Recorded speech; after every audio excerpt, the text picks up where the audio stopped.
Yeah, it's working. Thanks. Good evening, everyone. I welcome all of you for today's session. I hope all of you are keeping well. And I hope that all of you went through the notes that was provided associated with civil services values, right? Because that was very important for all of you to go through that material to build your basics. If you were struggling with Subbarao, that was the reason that it was provided for all of you. So I hope you are able to like cope up. Where am I? I'm in the studio from where we are teaching all the days, all the time, right?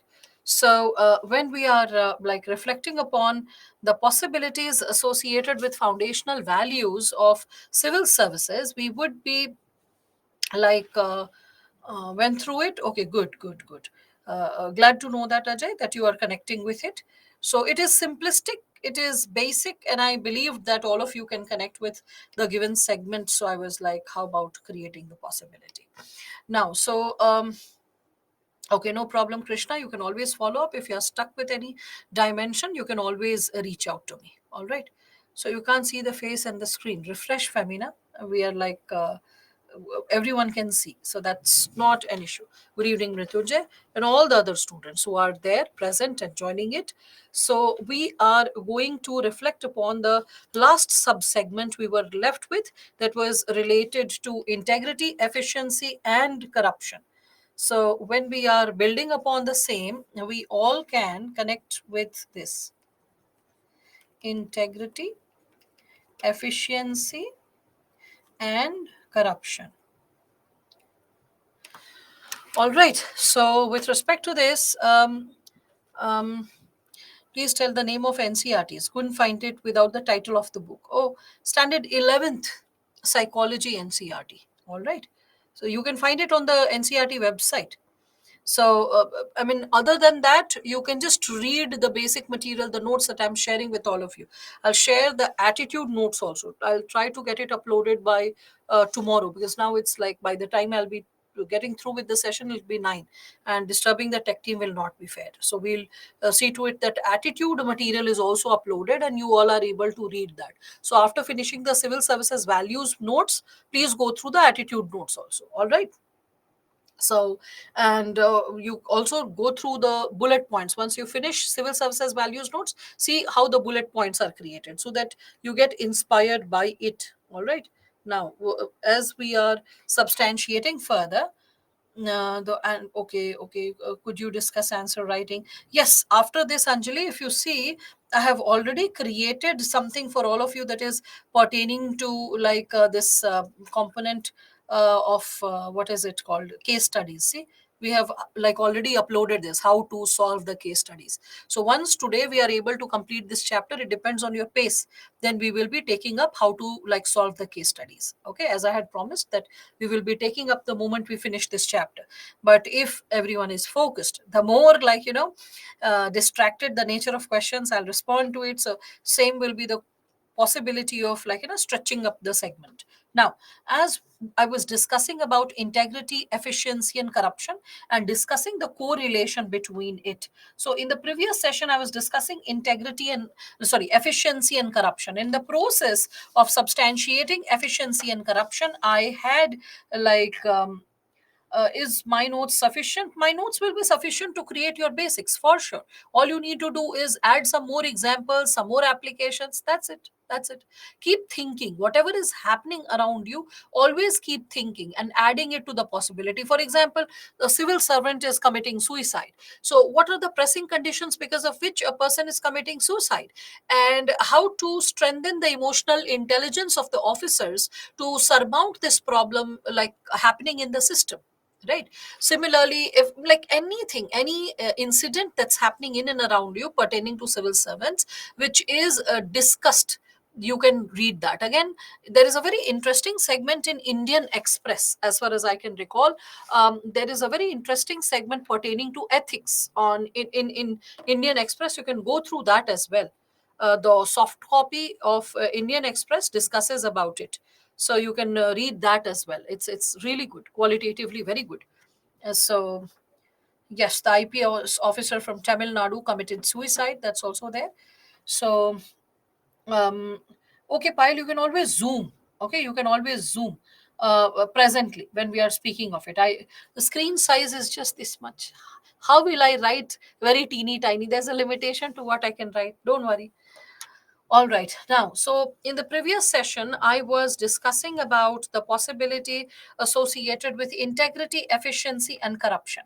So, as I was discussing it, I shared that, like, let us say a PWD officer is there, a loan amount of 1 crore is sanctioned, the person is utilizing 70 lakh in the project, 30 is left, 10 lakh the person siphons the fund, 20 lakh the person returns, saying that, oh, I was the person who could save it. Otherwise, the center thought that it will take 1 CR to complete the project.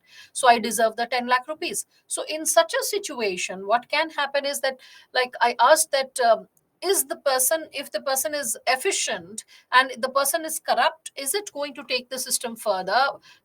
Can we accept this possibility that a person is highly efficient, so a bit of corruption is okay? To this, I said that no, never ever accept corruption in any form. Because for the simple reason, like corruption has, when we are talking about it, efficiency and corruption, maybe the person is efficient right now, but over the time period, if there is no like space for, we can consider no space for any corrupt action, in that situation, a person can get demotivated to perform. So today's efficiency may not sustain, may not continue in the face of corruption. I said it has a domino effect. It has a demonstration effect. So a domino effect means the size of corruption keeps growing, more like a snowballing effect, right? Then I said that it has a demonstration effect. The juniors can get negatively inspired. It destroys the work culture. And when the work culture gets affected, the overall efficiency of the office tends to get affected.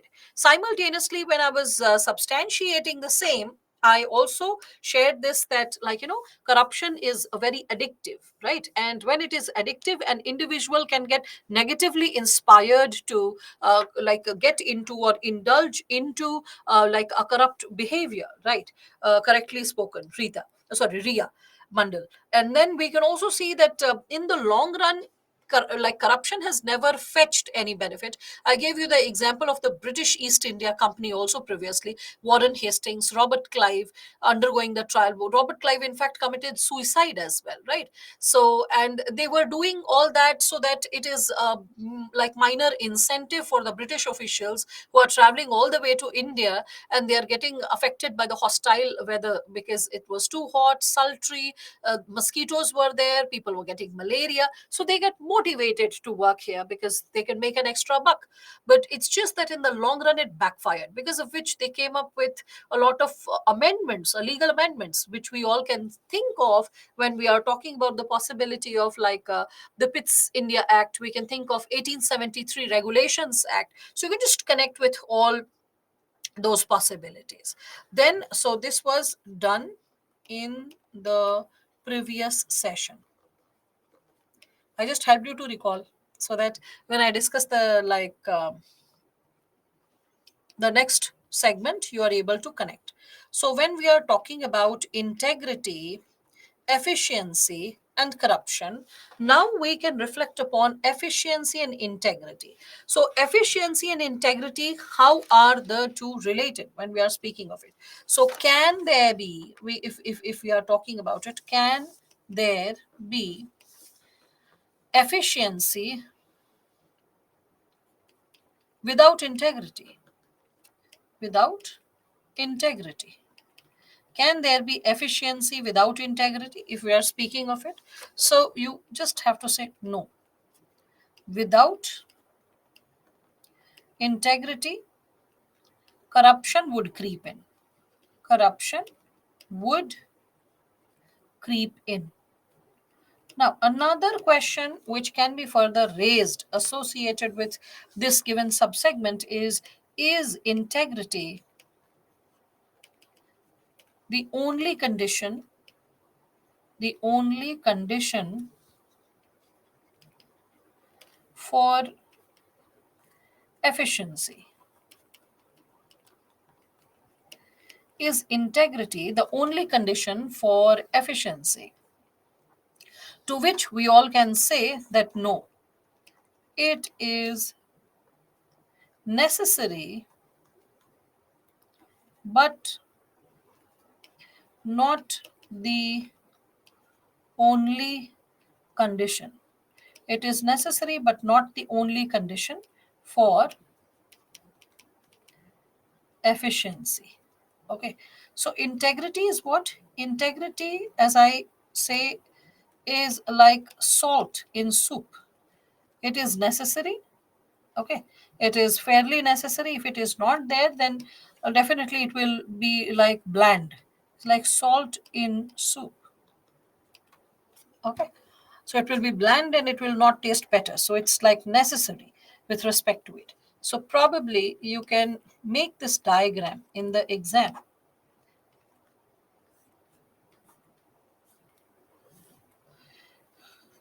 NPA is non-performing asset. I'll be explaining all these terms so no one will get restless. Ha ha ha. What is this? How is this?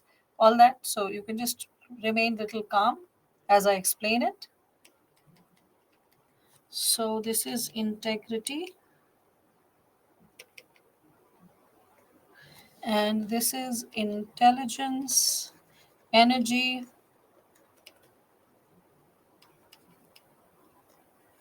technical expertise.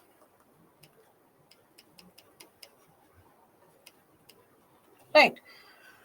So as we are discussing about it, okay, all the students who have joined in a few minutes back, good evening and welcome.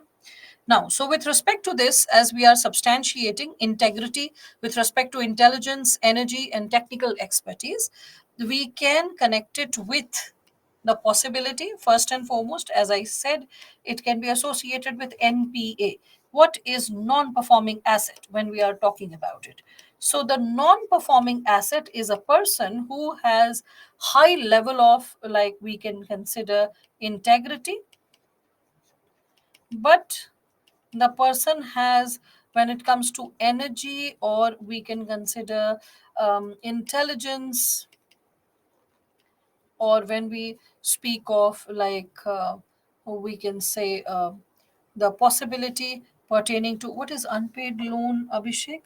No, I'm not talking about like the non performing asset from the loan perspective.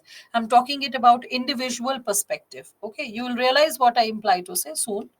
So tech expertise, when all these dimensions are low. Okay, so one meaning can have multiple manifestations, no? So you'll learn that. So when we are talking about like non-performing asset, which kind of individuals can be treated as non-performing asset? So these individuals have high level of integrity, like very honest, very upright, but they don't know how to do work.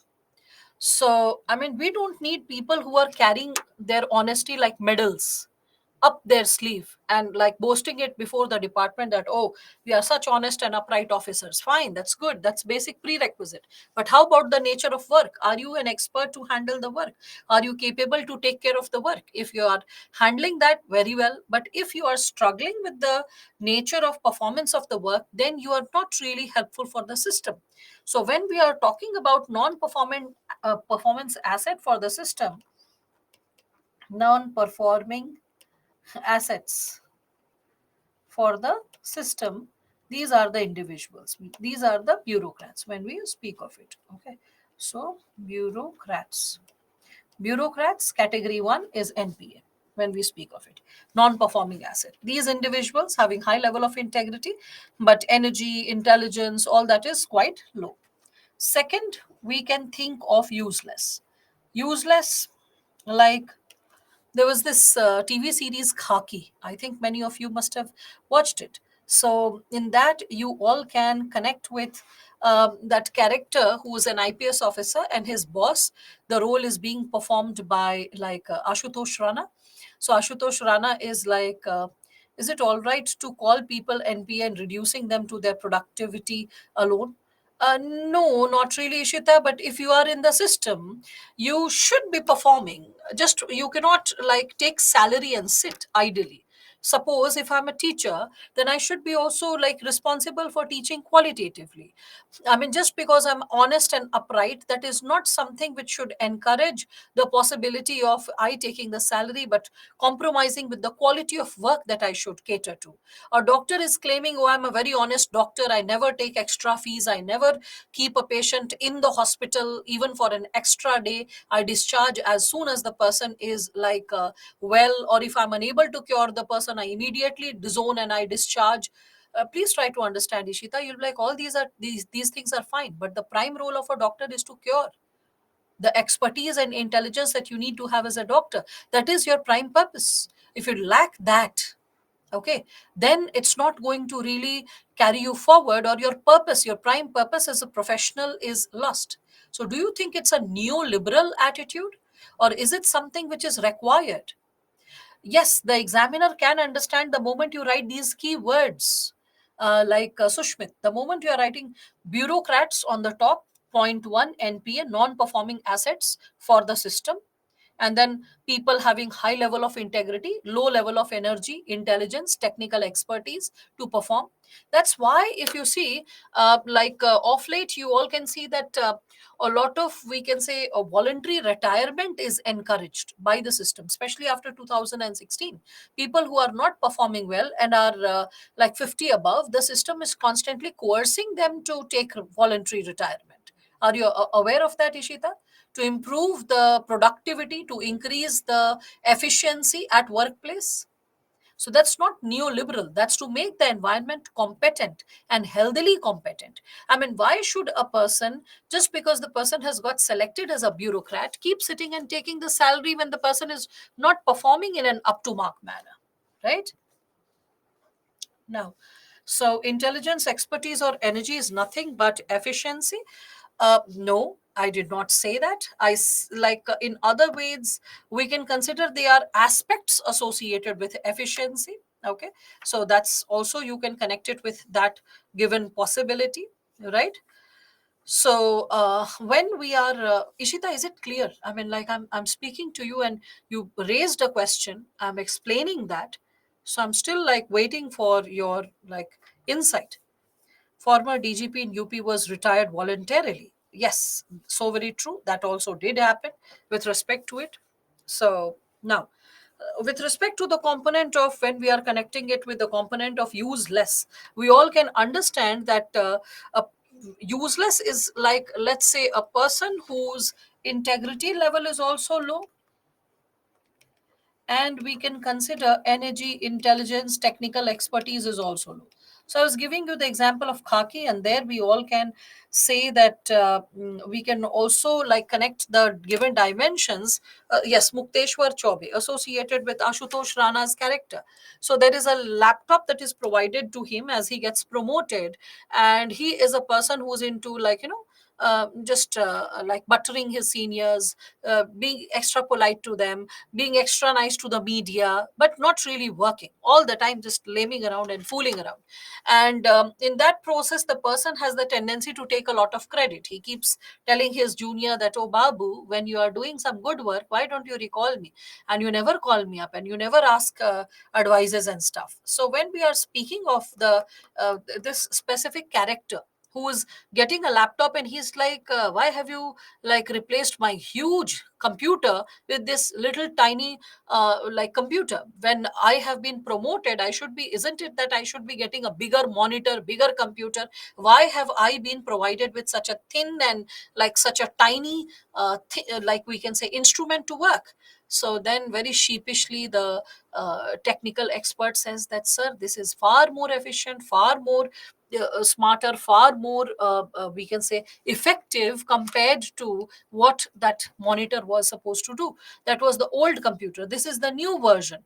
So after that, what happened is that he's like, oh, is it really better, this thin little thing and this small instrument, is it really capable? So like, yes, sir. Now imagine this guy, on and off he has to give instructions pertaining to crime branch, on and off he has to give, like, instructions related to the cyber cell. and the guy is not really, yes, for parallel call listening he had to provide the approval, and he was unable to understand that given possibility. So like when we are speaking of this given dimension pertaining to khaki, you all can just see that the role played by Ashutosh Rana of a police officer is that of we can consider a useless bureaucrat, a useless bureaucrat who is low on the level of integrity and low on the level of energy, intelligence, and technical expertise as well.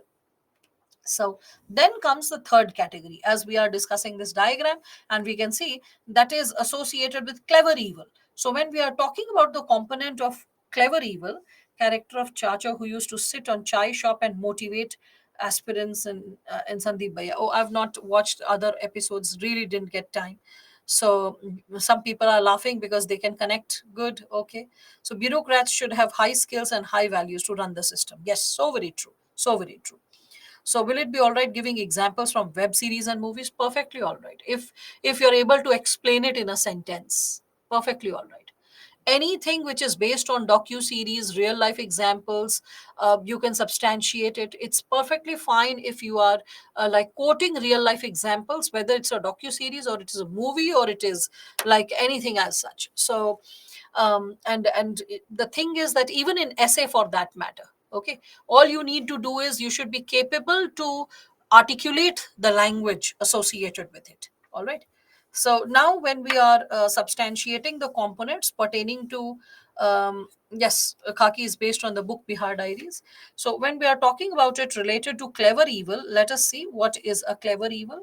So a clever evil is a person whose integrity level is low, but when it comes to energy, intelligence, and technical expertise, that is very high. So all those people who commit cyber frauds, all those individuals who are like, associated with all technical type of crimes, you can connect them with clever evil. All those doctors who are like associated with taking out kidney and other organs, they can be associated with it. You can think of like lawyers who are aware that their client is a massive criminal and yet they choose to fight for the client. That is also a kind of thing. Yes, the officers who are able to facilitate scams, you can associate them with this given possibility as we are discussing this dimension, right? So when we are talking about, yeah, like IPS Mani Patidar, okay, so clever person will try to find loopholes. So very true. And you can also think, yes, a lot of officers have spied for the enemy nation. So very true, Abhinav. I mean, see, even if we are not talking about bureaucrats in general, whether it is Mehul Choksi or whether it is Nirav Modi or whether it is, we can consider this Kingfisher Airlines owner, what was his name? All of you know his name, right? So when we are talking about all these people, yes, Vijay Malia. So all these people, when we are talking about them, they are clever evil. They are people who are very articulate. They are very smart. They know how to get their work done, but they have very low level of integrity. I was like surprised to see that this fellow Nirav Modi, when his interview took place in London, one day he was like crossing the street, and coincidentally, like this person, a journalist, recognized him and caught him over and started asking questions, and he kept denying everything, and he kept saying, speak to my lawyer, speak to my lawyer, speak to my lawyer. And he did not choose to run away, but at the same time you could see that he was very coolly like ducking the question, and that malicious intent to slip out of the situation was very much evident on his face. And at that time he was wearing an ostrich leather jacket, which was so expensive that the cost of that jacket was around 9 lakh rupees. 8.5 to 9 lakh rupees was the jacket that he was wearing. So you can just connect with this given dimension also when we are speaking of the possibility of low integrity but high level of intelligence, whereby these individuals, they perform such high rate of crime and high rate of, we can say, frauds. Okay. Fourth, when we talk about this given diagram, we can think of the people who are ideal for the system. So when we are speaking of ideal, So ideal are individuals who have high level of integrity as well as high level of like energy, intelligence, technical expertise. And these individuals, they contribute massively to the system. Like you can think of Varghese Kurian, you can think of we can consider E. Sridharan, APJ Abdul Kalam. You can think of these individuals like MS Swaminathan. So all these individuals, they have contributed massively and created a turning point of, we can consider, what India had been experiencing. Right. So, with respect to them, they have not only contributed meaningfully, but they have shaped the destiny or the way India is going to behave, experience the things in the future that articulates for all of us. So that is something which all of you can connect with the component of ideal. So these individuals, they shape the possibility of, we can say, the civil servants. So did I explain all the term once? Did I explain? No, you never explained those terms earlier. Okay. Yes, you can explain this by drawing the table. You can do that in the exam by drawing the table, and that actually cuts down a lot of space and it eases the possibility to explain. I can further substantiate my thought process with the quotation of Warren Buffett. So Warren Buffett, he made this statement. If anyone is curious who's Warren Buffett, will Google search about this personality and know about his traits, associated with, um, we can say, running a business. So employers usually look for three qualities, in future employees, and that is, you can see, integrity, intelligence, and energy. Integrity. So integrity, intelligence, and energy, for which he said that if you don't have if you don't have the first one, the other two, what are the other two? So intelligence and energy. Okay. So intelligence, energy. So the other two work against the company. Work against the company. So what shall happen? A person will be, getting into the possibility of raising we can consider some kind of fraudulent activity in the company, like getting into some kind of menacing or fraudulent act in the company, and that's something which we all can consider, right? So moderate integrity and moderate intelligence, energy, are type of which one? Moderate, I never said moderate. That's not my term. You need high level of integrity at all times. Okay. And high level of intelligence will increase your efficiency. So I never used the term moderate per se. Okay. So clever evil, Harshad Mehta. Yeah, that will work. That will work. Okay. So when we are speaking of it, this given dimension pertaining to integrity connected with efficiency, then we all can substantiate these given possibilities. Now comes the last subsegment pertaining to it when we are talking about this given dimension. So we can talk about integrity and corruption. So under the component of integrity and corruption, right, like integrity, efficiency, corruption. So this okay. So with respect to this, you can first explain what is corruption. So corruption is what? It is moral impurity, or another term which you can use for corruption is lack of moral reasoning.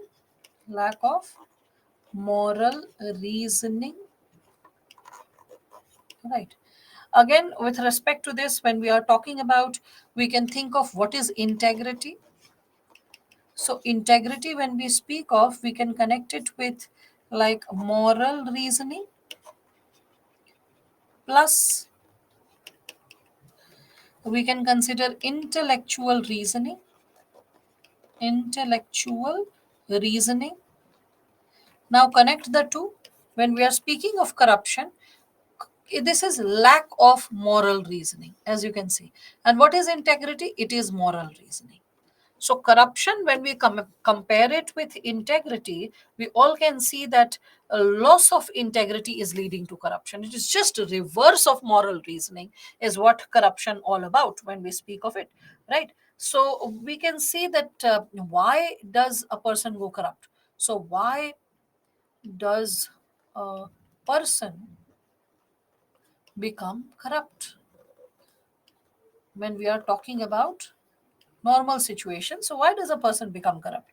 So on an average, you can see shortcuts for quick growth, for quick growth, and that you can connect it with hedonism, right?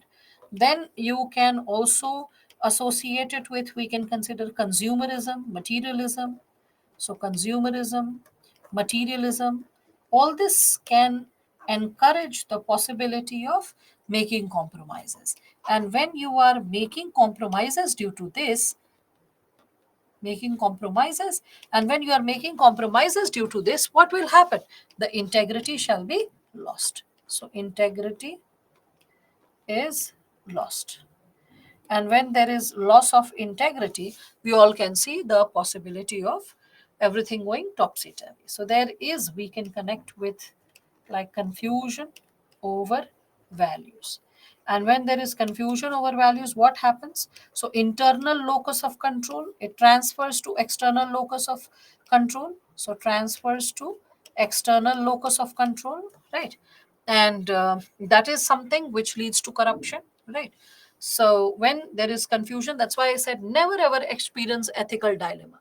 A person experience ethical dilemma only when the foundational values of civil services are not well established. Okay, so confusion over values leads to poor level of internal locus of control, and that transfers into external locus of control. Fine. So, what are the efforts made by the government to fix the issue of corruption and take care of integrity? So, you can see there is Civil Services Day is celebrated. We can also see the possibility of, like, let us say, integrity gets rewarded on this day. So, integrity is rewarded. We can also see there is a separate column. There is a separate column. There is a separate column for integrity in annual performance. In annual performance appraisal reports.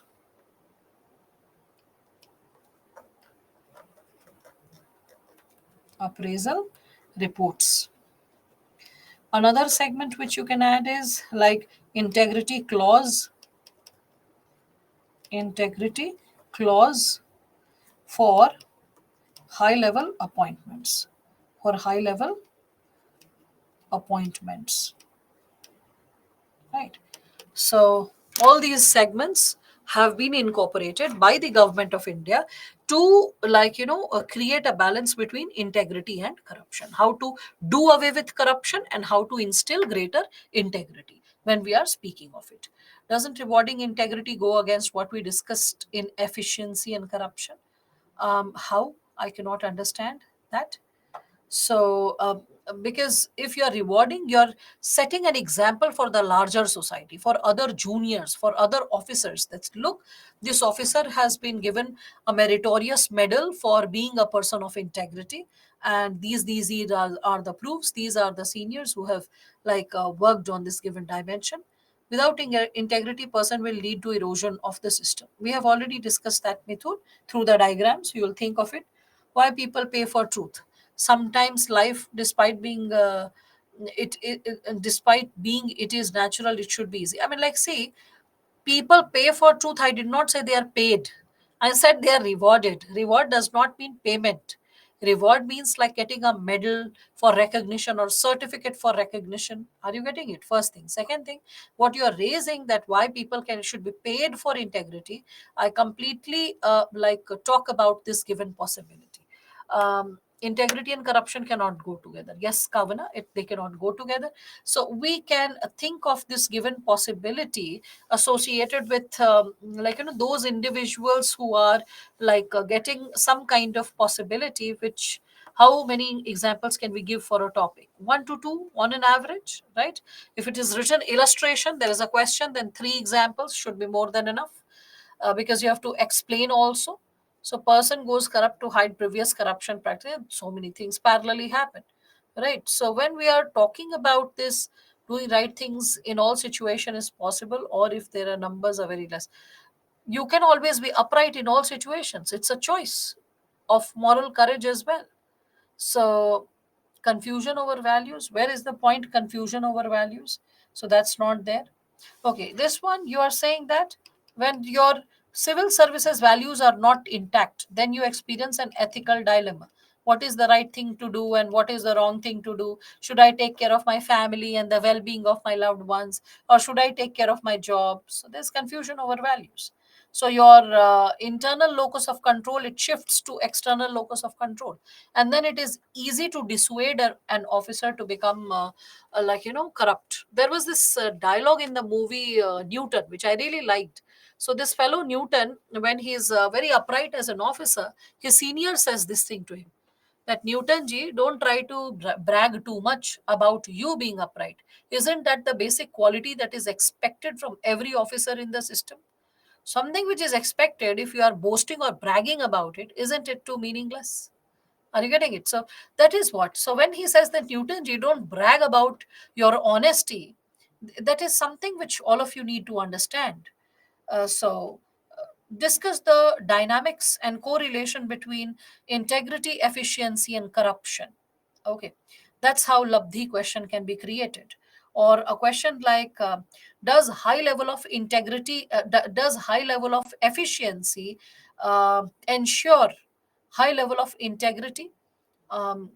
Question mark. How does corruption impact the situation, or how does corruption impact a bureaucrat uh, uh, with the other two qualities, or and impact the other two qualities, uh, explain with suitable illustrations, something like that. Possibilities can be created. If a person has integrity, energy, and intelligence, but those who control the system or organization are corrupt, then how does the above person maintain his values? Jadav, uh, all these possibilities, despite being challenges in the system, let me share this with you, that good people are still there. The system is functional and running because at least 20% of the people are highly honest and capable in the system. So do not underestimate the system by thinking that anyone and everyone is corrupt. That will backfire, because you will find a lot of seniors who are really upright and they have done real good job selflessly. Okay, so that's the thing. Which civil servant receives high appraisal, one working in a state or the one working in center? When we are speaking of it, and we are talking about it with respect to the appraisal reports, here we are talking about center per se. Everything boils down to priorities. If morals and ethical beliefs isn't the priority, then yes, exactly, then it will be corruption that will take place, definitely. So if efficiency and intelligence, intelligent person have low integrity, yes, yes, they are a massive threat to the society. Now, with respect to this, as we are moving ahead, if suppose you have to give suggestion, then think of a lot of things. Like there can be integrity surveys in 5 years. The ICC World Cup, before it happened, there was an app that was launched, the Integrity app, which was supposed to report upon those, we can say, cricketers who were indulging in any kind of corrupt acts. So that could have been reported. In the similar manner, something can be developed by the government for the bureaucrats. Again, IMF has a hotline, like integrity hotline for handling the issues pertaining to staff misconduct. So a similar situation can be created whereby you can tap the possibility of who is performing how, and the grievance redressal being taken care of accordingly. So that's how you can reflect upon the given situation when you are talking about it, right? Now, as we move ahead, first and foremost, with respect to the next component, that is dedication. Prior to that, there's something which I have given you as a homework, which all of you can reflect upon and study. So, like, how is integrity different from honesty? I had requested this in the previous session itself, that pad lena, but still, if you have yet not read, you still have time. So please read honesty with respect to integrity, how it's different. How to inculcate it? So through model learning, reward and punishment, sensitivity training, code of ethics, and code of conduct. These are the four ways in which you can inculcate integrity. Model learning, so that honest officer becomes a role model for all. Everyone tends to get, we can consider, inspired by them. So what is the pen color that you suggest, Nirmal? I mean, if the screen is dark in shade, it is yellow, which will stand out by underlining the white. Okay, so that's the only thing that we can do, and everyone is comfortable with it. So I can't really help. Now, with respect to reward and punishment, as I told you that on Civil Services Day, on the whiteboard it is not visible. I never wrote with yellow. I wrote with blue. When did you see me writing with yellow? Tell me something. Were you even following the class? When did I write with yellow on a whiteboard? Tell me. People come up with sometimes such interesting suggestions.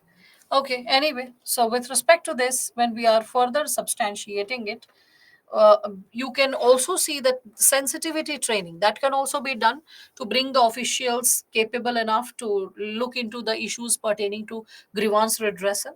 You can also look into this code of ethics and code of conduct. So this also brings in transparency in all the departments, and it is, like, we can consider in a way a life and blood, which is providing a lot of possibilities associated with evaluation and critical reflection. Now comes the component of dedication towards public service. When we are reflecting upon dedication towards public service, what is it? So tell me, what is the difference between dedication and commitment? Yes, people. Dedication and commitment. What is the difference?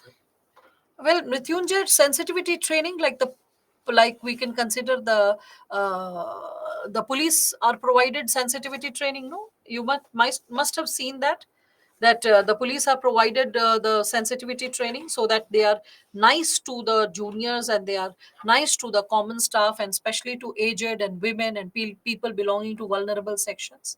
So that's what you can connect with this. And yes, Sarashti, we can say that carrot and stick policy is like reward and punishment mechanism. Okay, carrot and stick, accordingly you're moving. Okay, yes. So when we are comparing and connecting dedication with like commitment, as all of you are saying, that dedication is when you work extra for the cause. Commitment can be short term, dedication is long term. All right. So commitment made, dedication comes from within. All right, dedication, doing work, wholehearted, diligence, perseverance. All right. So lot of you are experimenting with the word, and a lot of you are arriving at the right insight as well. So when we are talking about commitment and dedication, you can consider dedication is what? It is passion and love plus commitment equals to dedication,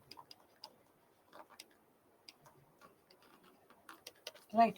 When we are discussing about it, like, we can consider dedication is the highest form of highest form of commitment, where you pour in all your energy, all your time, all, like, your entire self, your entire being into the fulfillment of the target in a dedicated manner. That is what we can consider. And it also is associated with perseverance. And what is perseverance? So perseverance is, we can consider, the work one does after one is tired of doing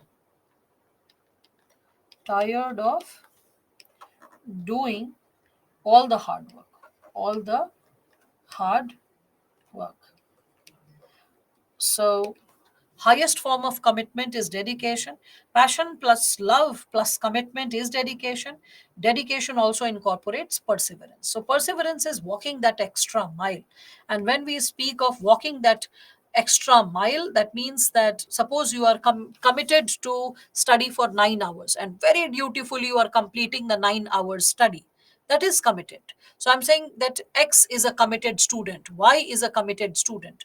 But like let us say, when you are dedicated 24/7, you are living the process. So while brushing also you are thinking, while bathing also you are thinking, you are revising the articles. When you are having the lunch or dinner, you are seeing the articles and you are mentally revising it. So at all times you are dedicating yourself wholeheartedly to achieve the given target. All right. So perseverance, sorry, persevere, I have written perseverance, my bad. When I write fast, then such issues can happen. So perseverance, when we speak of it, this is what we all can reflect upon. Okay, so the extra mile that you're ready to go at all times, at all times. Okay, so a bureaucrat, when we are speaking of it, a bureaucrat has to take care of maintenance function in the system. So maintenance function, and has to take care of development function. And under the development function, we all can see that this one needs some self initiative. And self initiative, we can see extra effort will be needed. Extra effort needed. So here is the space where we can talk of the possibility of, we can say, dedication. So like I was giving you the example of Armstrong Pumping, like constructing 100-kilometer road. Here in urban areas, we see that if there is a pothole on the road in the society, within the society, no one is ready to even devote basic 2,000 or 5,000 rupee to fix that street. No one is really like bothered or doesn't care that let me fix this given problem. So that is because of lack of, we can consider, dedication. And here is a boy who's fixing like 100 kilometers road, this officer fixing 100 kilometers road. So maintenance function is like you have to indulge in policy implementation or like a scheme implementation that is associated with maintenance function. Okay, so that's like implementation of implementation of law and order, government schemes, initiatives. That's what. But the moment we are speaking of like bureaucracy indulging in development function, that is something which is associated with, we can consider initiative. Okay, so that is associated with the self initiative, and extra effort is needed.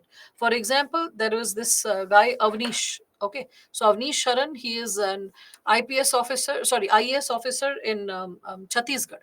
And despite being an IAS officer, so like when once I was giving this example, probably in the morning batch pertaining to merit, when a student said that, ma'am, is academic merit really required for getting selected? And I said, no, not really, because academic merit is associated with achievement test, that's for past.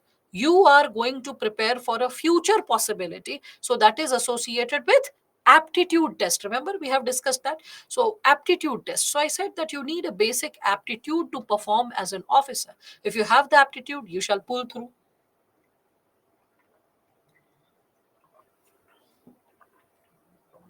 So Avnish, he had 46%. Can you beat it? 46% in his 12th standard. And in graduation also, he had a second division, like not like great marks coming with flying colors, but still when he prepared for the exam, he developed the knack or aptitude for a civil servant. That was proved in his mains paper, in his interview, and because of which he got selected as a proper IAS officer. And yes, then he comes up with the, we can say, initiative associated with the bike ambulance initiative, which is more like a jugaad, whereby he combined the bike with the like a pull cart, which is like on which you can see the vegetable vendors and fruit vendors sell their wares. So he just connected the like that pull cart with the bike, and after attaching it, he covered it, he made a shed out of it.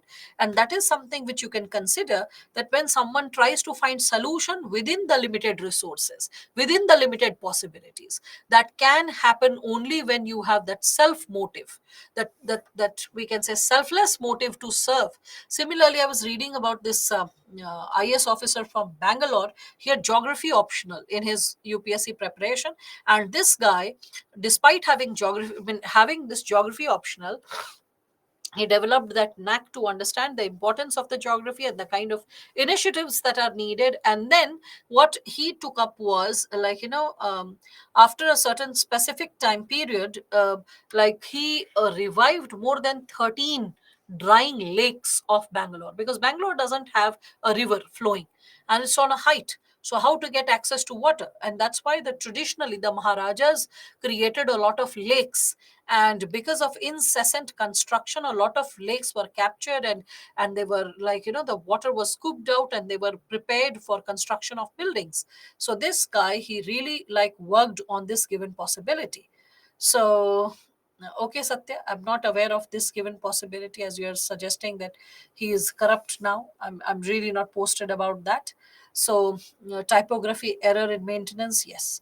Again, we can consider this given dimension with respect to who else? JP, I can give. Yeah, Jay Prakash.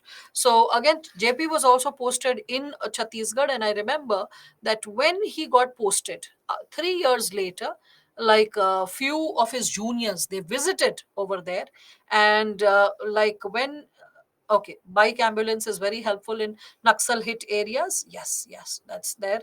And that too with the limitation of resources. Imagine the kind of intervention it would be causing. So I really appreciate that. Now, so as I was discussing about this given possibility pertaining to, like we can say, the dimension associated with the maintenance function, and as we are talking about this development function, we can see a lot of basic interventions are created by bureaucrats, which shapes the possibility of qualitative lifestyle, qualitative intervention that people experience, right? So you can think of that, and development function can come only when you are motivated to serve, like really, really motivated to serve, and then only you can come up with those efficient solutions.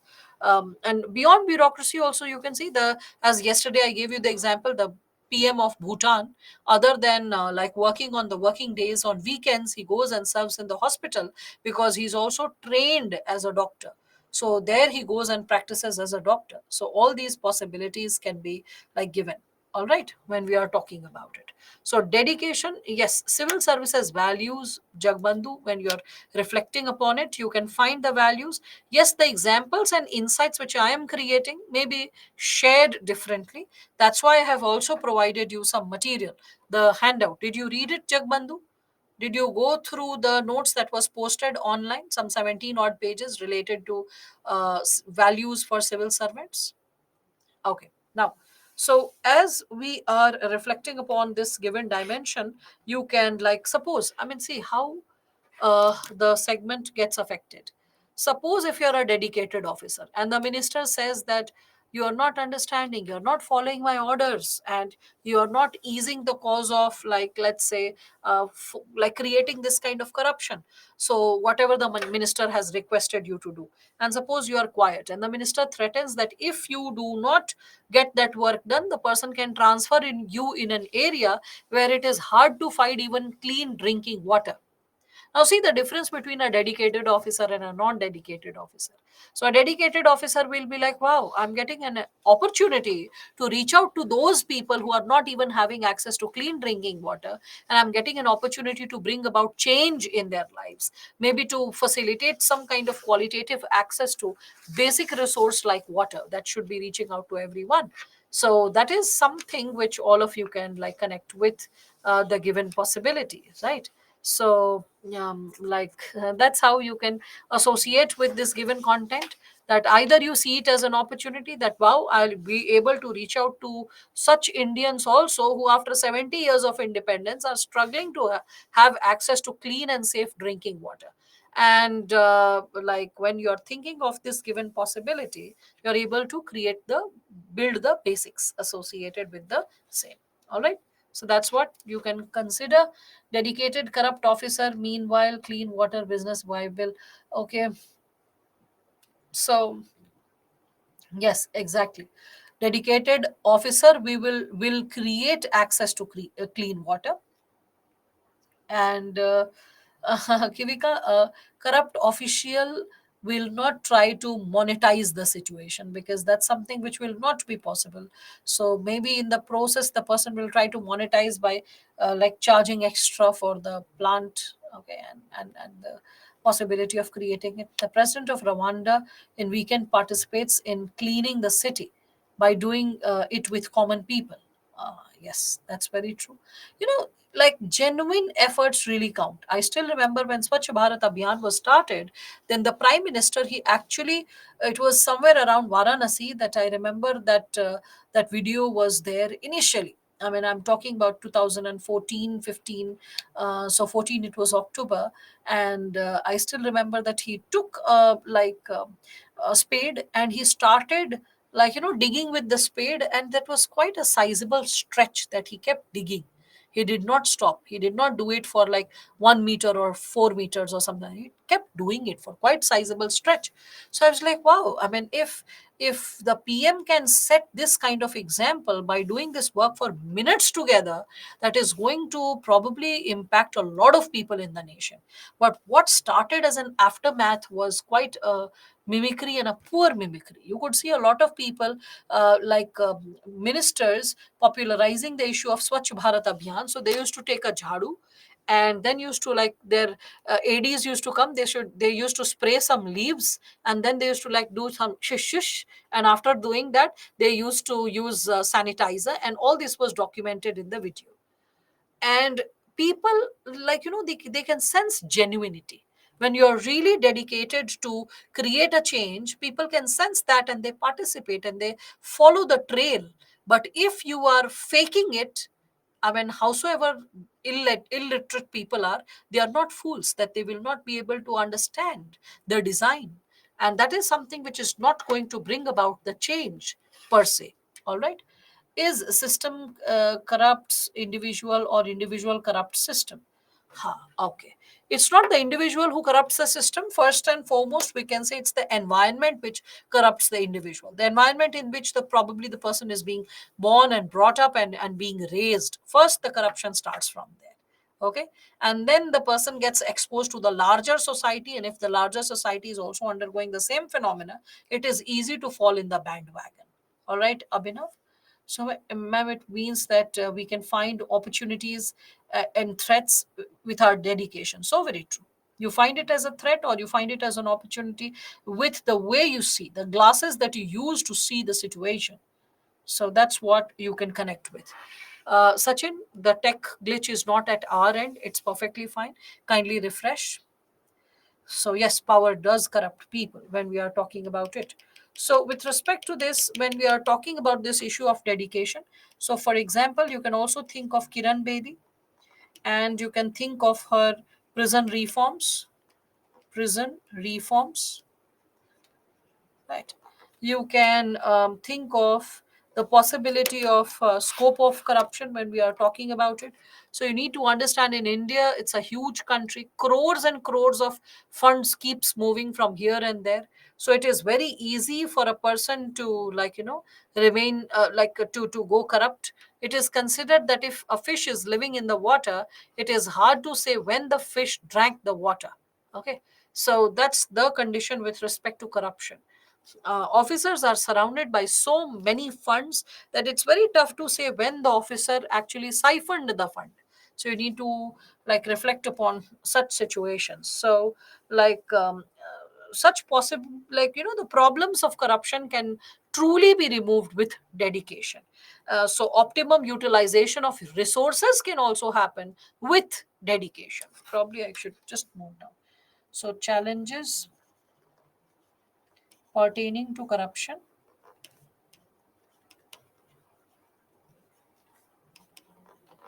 can be put to check with dedication.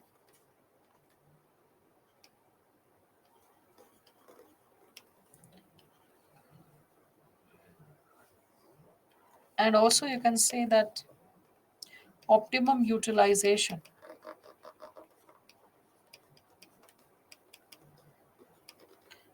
of limited funds. Okay, optimum utilization of limited funds is also possible with, we can consider dedication. All right, so that's what you all can connect with. Now along with this, so perseverance, how it is connected to dedication, you can just substantiate a lot of examples pertaining to this, right? And because I've already explained this, perseverance, when you are like ready to work extra, when you are ready to slog extra, that's something associated with perseverance. And that working an extra mile effortlessly, when you're like just seamlessly working, that is something which would lead to dedication. And as we all are understanding this bit further, we can connect it with the importance of nishkama karma. And as we are building upon the concept of nishkama karma, what can be created? So, what type of officer is expected from the previous slide? The officer who is following nishkama karma. That's what we are dealing with. Okay. So, what is nishkama karma as the term goes? So, nishkama karma is when you are not expecting anything in return. So, we can consider no expectation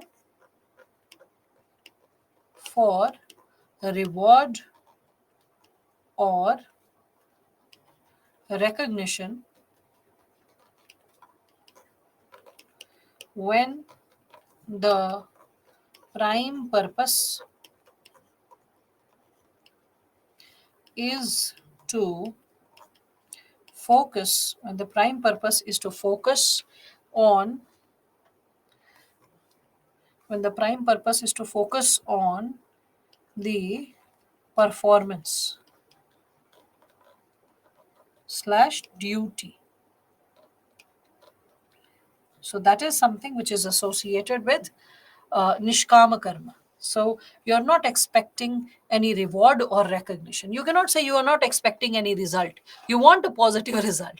In nishkama karma, you don't want things to go under the drain. You want some positive result. Okay, but that result is not for your own sake. No private intention or motive is there. So private intention or motive is not there when we are speaking of nishkama karma. Dedication is the next step of perseverance. Well, dedication is in the heart, perseverance is in the action. Okay, so, like Gita says, do your karma and don't think of the result. Well, that's the simplistic interpretation which everyone says. That Gita says that, like, work without any expectation. No, no, no. Experts of Gita know that it's not saying that work without expectation. It says work without any personal expectation or personal intention incorporated in it. You should not have any personal interest attached to it, but it's not that you are working towards like anything and everything randomly. The work that you are performing is associated with the larger goodness of the society. So public welfare, larger goodness, like overall the sense of justice is definitely protected and propagated within it when we are talking about it. So the selfless deed is associated with you when we are talking about it. So, Anshika, the notes has been provided to you, values for civil servants. It seems you have not read it in last 3 days. Okay, now, so as we are discussing about it, we can, what happened? So we can reflect upon the same, memorize a list, okay? Prepare a list of individuals or bodies performing their duty, performing their duty with dedication, right? So you can think of a lot of names. You can think of like Homi Jahangir Bhabha. You can think of Sir APJ Abdul Kalam, right? So you can think of Vikram Sarabhai.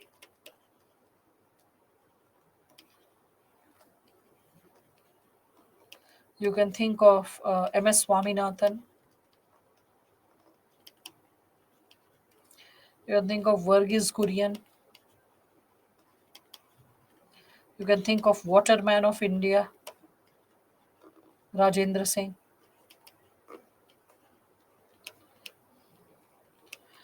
You can think of Alex Paul Menon.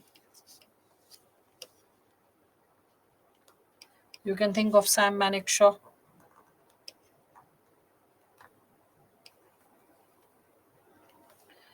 Mother Teresa, Baba Amte. You can think of Armstrong, Pame.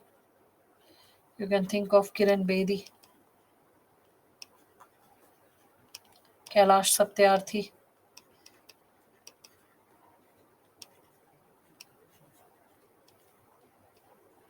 I gave you the example of the PM of Bhutan, right? So keep adding to the list. Yes, you can think of Satish Dhawan. Yes, Nambi Narayanan. Though he did not get, like, qualitative time to perform, poor guy, his energy was all wasted when we are talking about the how much he could have done and what was there. Yes, you can think of Lal Bahadur Shastri. Okay, so you can take names which are non-controversial, apolitical, and the contribution has been established and recognized. Okay, so that's what. Remember to keep like apolitical names and non-controversial and eminent names. People know them. All right, so that's what you can keep working on the list per se when we are speaking of it. Then comes the last part, that is impartiality and non-partisanship when we are talking about it. Yes, you can think of M. Vishweshwaraya. Yes, the mountain man, you can talk about him also. So Dashrath Manjhi. So um, I asked few students that are you reading the notes that was posted on Friday? So I mean the weekend has passed. So did you go through the notes? Did that happen to all of you?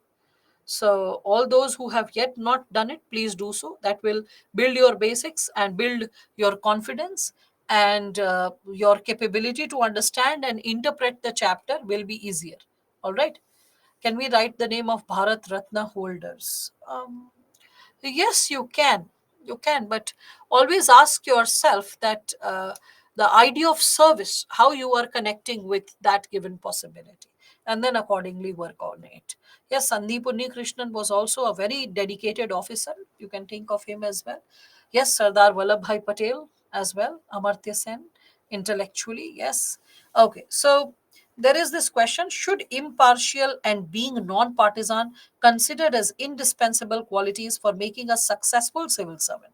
Discuss with illustration. So you can see examples are given a lot of weightage, and that's why I just gave you a list of examples. So try to memorize examples, and like quoting it in the class is easy. Create your own list, memorize the list, remember the examples and what these individuals have done, and try to remember the list when you're writing the answers in the exam.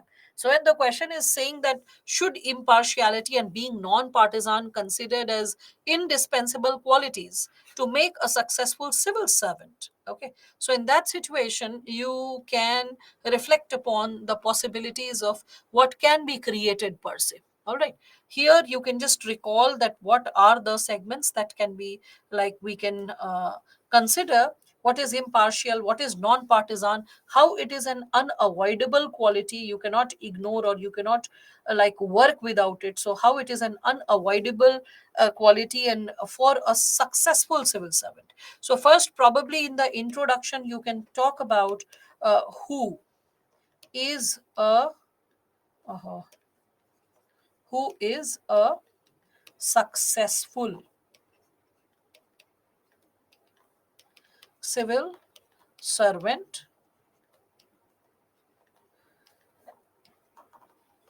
and how. Under the component of how, you recall the civil services values of impartiality and non-partisanship. Impartiality and non-partisanship. Recall this. After recalling this, impartiality and non-partisanship, the notes that I have uploaded, Sai, that is a bullet point notes encouraging you how notes ought to be prepared. Um, uh, the notes pertaining to civil services values is quite exhaustive and it is in the language form. Okay. Now, so yeah, in illustrations, you have to give real life examples, no imaginary examples, please. Okay, this is no essay that you can come up with imaginary examples. You have to talk about examples which prove that for success in civil services, you need that. Okay, so impartiality and non-partisanship. Okay, so who is a successful civil servant and how? So a civil services values, when we speak of it, we can connect it with impartiality and non-partisanship. Okay, and in that, all of us can connect with, we can connect with a lot of possibilities per se. So you can first explain that what is impartiality, what is non-partisanship. Okay, so what is it, and then discuss the impact of both on services, what kind of impact it will create, and keep giving examples in between. So examples, at least two or three, whatever you are able to create, and then you conclude that how. Okay, so conclusion should be how it adds value to civil services in the long run. That's how you're supposed to articulate the answer when you are substantiating it. All right. Now, so first and foremost, what is impartiality, and then what is non-partisanship when we are talking about it. So yes, T.N. Seshan also, you can think of him. His infamous dialogue that he was considered the Alsatian of the, constitution, and he said that I eat politicians for breakfast. So when he heard this dialogue related to he being called Alsatians, so Alsatian, that's a breed of dog. So no, non-partisanship is something which should not be biased with a political party. Yes, yes, yes. So let me start. Let me explain first and foremost. Can an individual extinct corruption from nation while being on the post? Extinct. Well, can an individual free a country from corruption completely while serving? That is the language, Aditi. Okay, good. I appreciate the attention, like intention of yours, that you have the intention to see that situation. Well, let me share this with you, Aditi. Human beings are corruptible by nature because they are political beings. So they are guided by narrow profiteering motive. But still, there is always a high chance to bring in transparency. And that's how in Transparency International Index, there are countries which have first rank or second rank or third rank, or there are countries where you can say that the system is working seamlessly with almost 90% transparency. So yes, there is always a great scope of improving upon the situation and living where people are like literally, which is in mythology when you call something satyug. So it's not mere mythology, it is something that you can live. Satyug can be lived. It's only that majority of the individuals, first and foremost, they should be socialized well, they should be nourished well, their value systems should be up to mark. Second thing is their basic needs and necessities ought to be fulfilled, so that corruption of need never arises. Corruption of greed should be again further curtailed with a lot of, we can say, checks, balances, and punishments. So there are so many ways in a step bound manner that you can rectify with respect to this given situation. So due to power and material gain, everyone wants. Yes, yes, yes. So when we are speaking of this given dimension, we all can further talk about this given possibility. So impartiality, when we are talking about it, I'm sorry for the yawning, but I slept quite well on Saturday and Sunday. Means Saturday night and like what, sorry, Friday night and Saturday night. Yesterday night again I was busy with some work associated with like this technical aspect of what I'm working on, and that sucked up my time. I slept quite late again, so that's why I really apologize, because um, like my body is getting fatigued a bit. So because morning till night, I mean, like, this is the third session of the day, and I'm habituated to take two sessions, not three. Had it not been the mains time, I would have taken the liberty to ask for, like, maybe going for one session in a day, and that too when the day starts pretty early at 4:15. I have to get up to be here, and then the driver comes at 5, and there's so many things which have to be taken care of in, like, systematically. So if you're up at 4:15, this is the time when you're like, what is this, and when you have not slept well. But yes, you become better over the time period. Like, my stamina level is better than last week. Last week I was just adjusting and adapting, and one more week to go. So that's how you, like, perform. But just bring justice to it. All the notes that has been provided, keep reading. Okay, glad to know, Priyanka, as you shared this insight, this fact, sorry. So due to lack of salaries and lack of facilities, officers go corrupt. Not just lack of salary and facility is enough for an officer, Shubham. The problem is associated with the lower class. With officers, it's like corruption of greed. Trust me, it is corruption of greed. Basic needs and a decent quality of life is definitely ensured. I'm saying that because I have a lot of people in my family who are officers, and they have never ever got into even taking a penny. I have friends who are like super upright. Like, there have been another senior who is like such a dry, honest officer. He devotes, he's a single man, like almost 8 years senior to me, and he like devotes 80% of his salary in purchasing books for the vulnerable section children.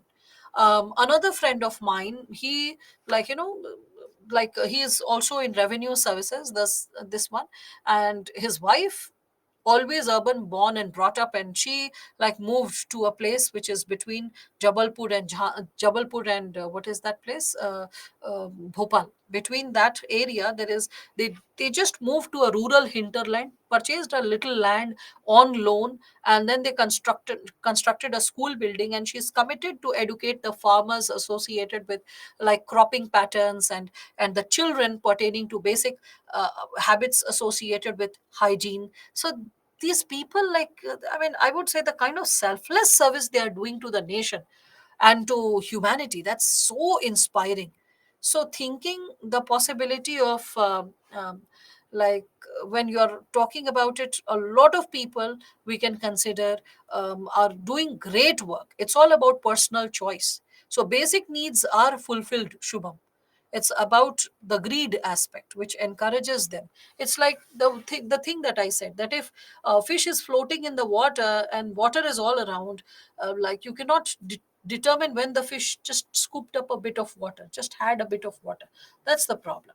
So why they are becoming so greedy? Because of, I would say, um, before the preparation started, the kind of inspirations they had, that is something which impacts that. So less bureaucracy, less corruption. Yes, that is also promoted, Abhinav, that with privatization and a lot of outsourcing of work, corruption can be put to check. Well, in that situation, which kind of corruption comes into existence? Crony capitalism. What will a manager or assistant manager steal, right? In a private office. But yes, it is the boss who is making unethical advantages and unethical settlements, right? So then the scale of corruption and nature of corruption changes. So nowadays the government is taking bribe for votes openly by launching new schemes, offering money free of cost monthly. Himachal Pradesh Madhya they continue these schemes in future too. I am not aware of this kind of scheme that Aditi you're suggesting. uh, Bribe of vote taking schemes offering money free of cost monthly. What kind of scheme are you talking about? Minimum corruption, maximum welfare. Yes, that's the intention. Very good, Jitu. That's what I imply to say. No, she did not imply freebies. That's what I could sense. And freebies is something which is incorporated as your basic concept when you are reflecting upon, we can say, empowerment of like a civil servant. Okay. And when you are talking about like the civil servant empowering the people through interventions in a economy which is ridden by, we can say, capitalism, so a lot of people will not be able to like catch up with, I can say, a lot of people won't be able to catch up with the possibility pertaining to, the developmental quotient. And those people who will fall behind in the developmental quotient, they will need an extra cushion and extra support. And that's the role of a welfare state. And the welfare state provides that with the help of free or subsidized goods or services. So, free or subsidized goods or services is implicit as a role in the existence of a capitalist economy. India, though it is a mixed economy, but with more inclination to capitalist economy, the masses who won't be able to cope up with the level of competition and will keep falling behind, they need to be supported. That's in the basic theory of liberalism, if we speak of it. 18th century or 17th, 18th century, if we talk about the nascent stage of liberalism when it came after industrial revolution, that's what it incorporated, that there should be free market economy, laissez-faire, regulation, free market. But then how about the poorer sections, how to cope up for them? So when Marx came and Karl Marx's wave, the socialist wave, was too strong across the world as a counter response to take care of the labor issues and to see that rebellion is suppressed, the role of welfare state grew multifold. So the welfare state tries to support all the vulnerable sections who are falling behind. Okay, so that's the logic.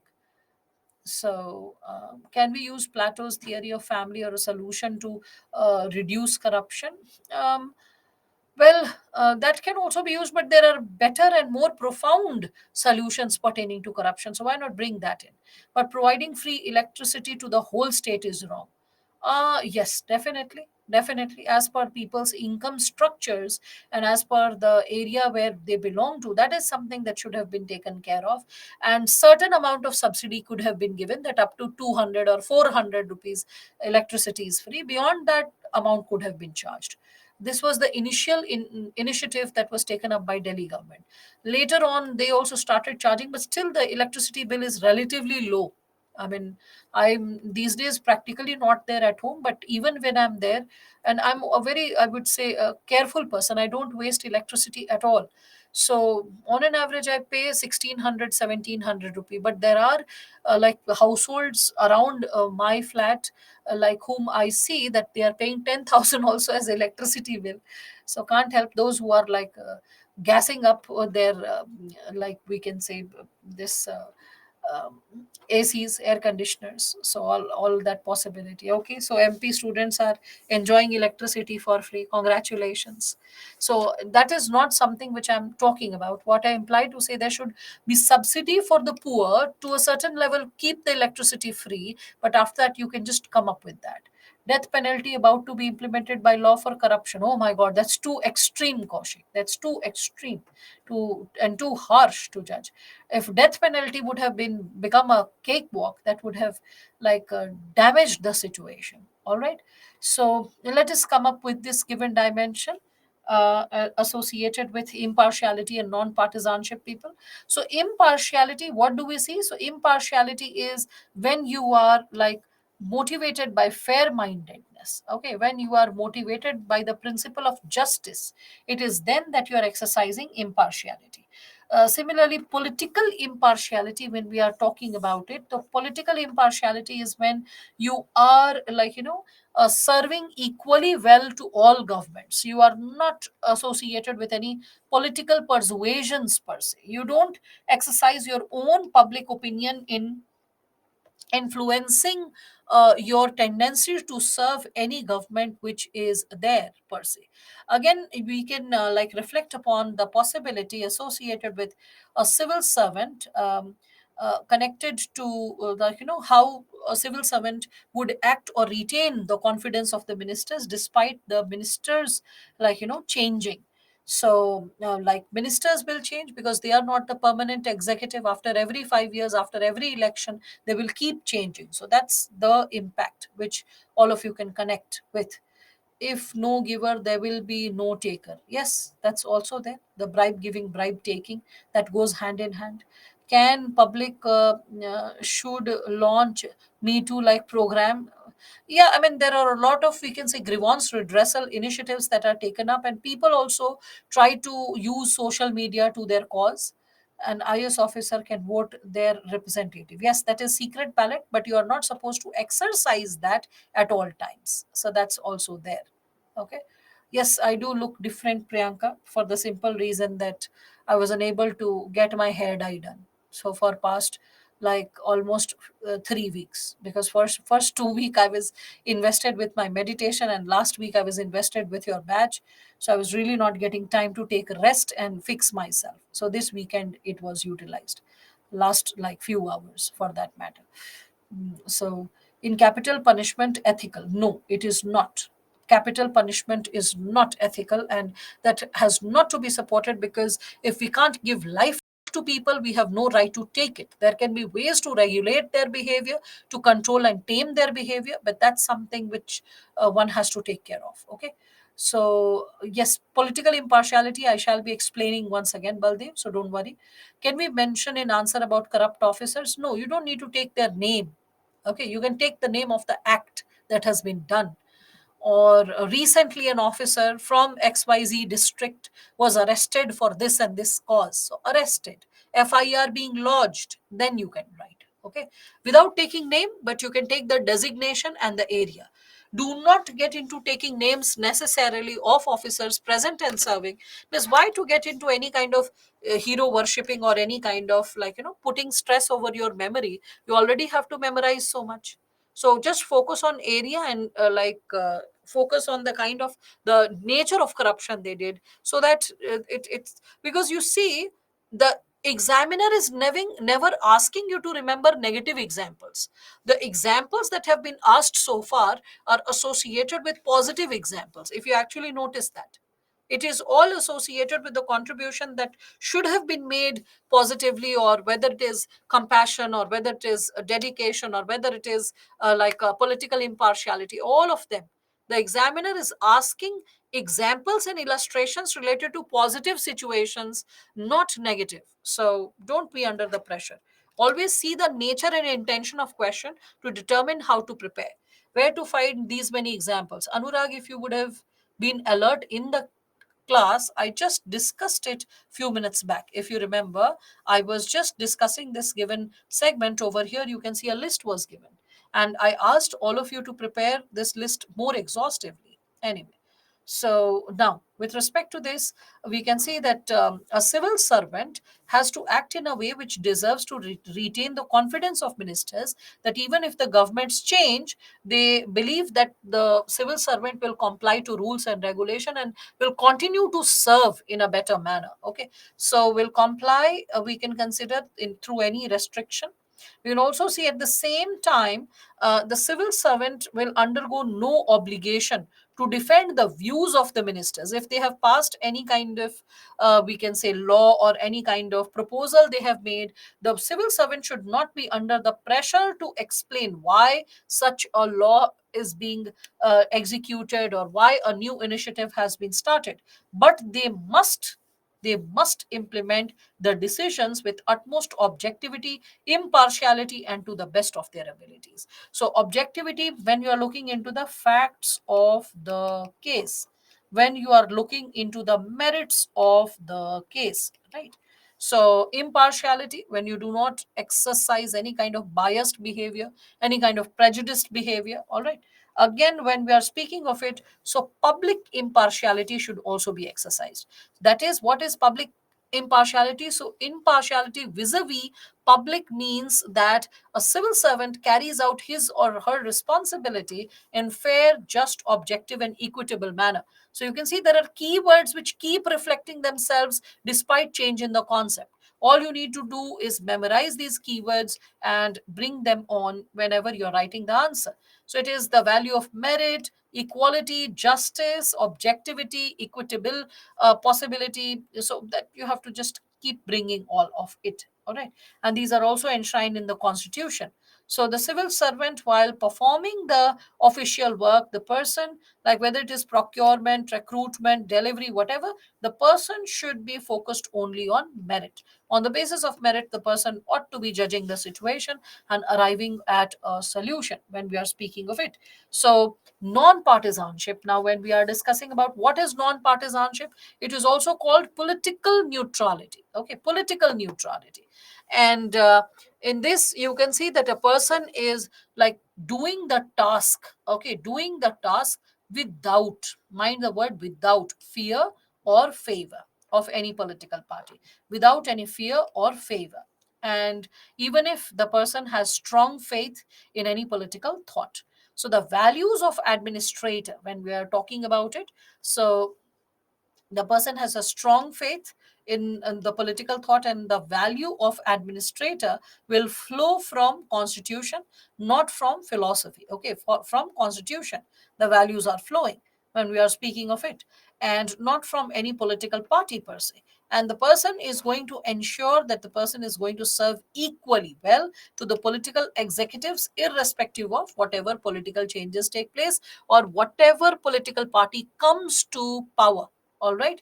So when we are speaking of it now, as all of you are able to understand this component of non-partisan, please remember the keywords: without any fear or favor, you are upholding the values of the constitution, irrespective of which political leader from whosoever, whichsoever political party the person climbs to power, you are committed to serve them equally. That's how you're supposed to like think about the possibility. Same words are used in objectivity. So true. That's what I'm telling you, Shiv. Like Shubham, the chapter is not tough. It is like a cakewalk. You just need to understand the core words and the synonyms of those words, what qualities are making those values happen. Once you understand it, and once you like write and practice, you can reproduce. That's what is needed. Okay. Like 80% of your work is done the moment you understand the concept. Yes. Non-partisanship and political impartiality are not different, Harsh. They are one and the same. Okay. So difference between impartiality and non-partisanship can be discussed, but not non-partisanship and political impartiality. So now neutrality and non-partisanship, when we are talking about it, it's a narrow concept. Why? Because it is only related to public officials with respect to political executives. Mean how a bureaucrat is behaving with a politician. That is what is non-partisanship when we are speaking of it, or when we are talking about political neutrality. Whereas when we talk of impartiality, that is associated with anyone and everyone. It is like we can consider the public officials associated with their entire ecology, all kinds of systems, communities, people that the person is interacting with. It is not only associated with political executive, but also stakeholders, that is people. Okay. And non-partisanship is the attitude that you bear towards the politicians, whereas impartiality is associated with behavior in a particular situation, how you are behaving in general in a specific situation. All right. So when you're understanding this basic segment, why are they needed? Means why is impartiality and non-partisanship needed? So it is to bring credibility or trust in the system. It is to make the civil servant brave or gutsy. When you are correct, you are correct. And you, when you are respecting a policy, you are just respecting the policy on the basis of your capability. You are trying to like implement it. You are ensuring equality, justice, like you can see, ensuring morale, effectiveness, efficiency in the system, right? So you can see all the keywords. Simple. Gutsy means when you have courage. Okay, gutsy is courage. That if there is something wrong, you are able to like deny it. You are able to take the right things on. You have the courage to speak up for the right things. You are not scared to bring that on, that oh my god, what will people think, and or what if the politician takes an action in response to it. You're not like scared per se.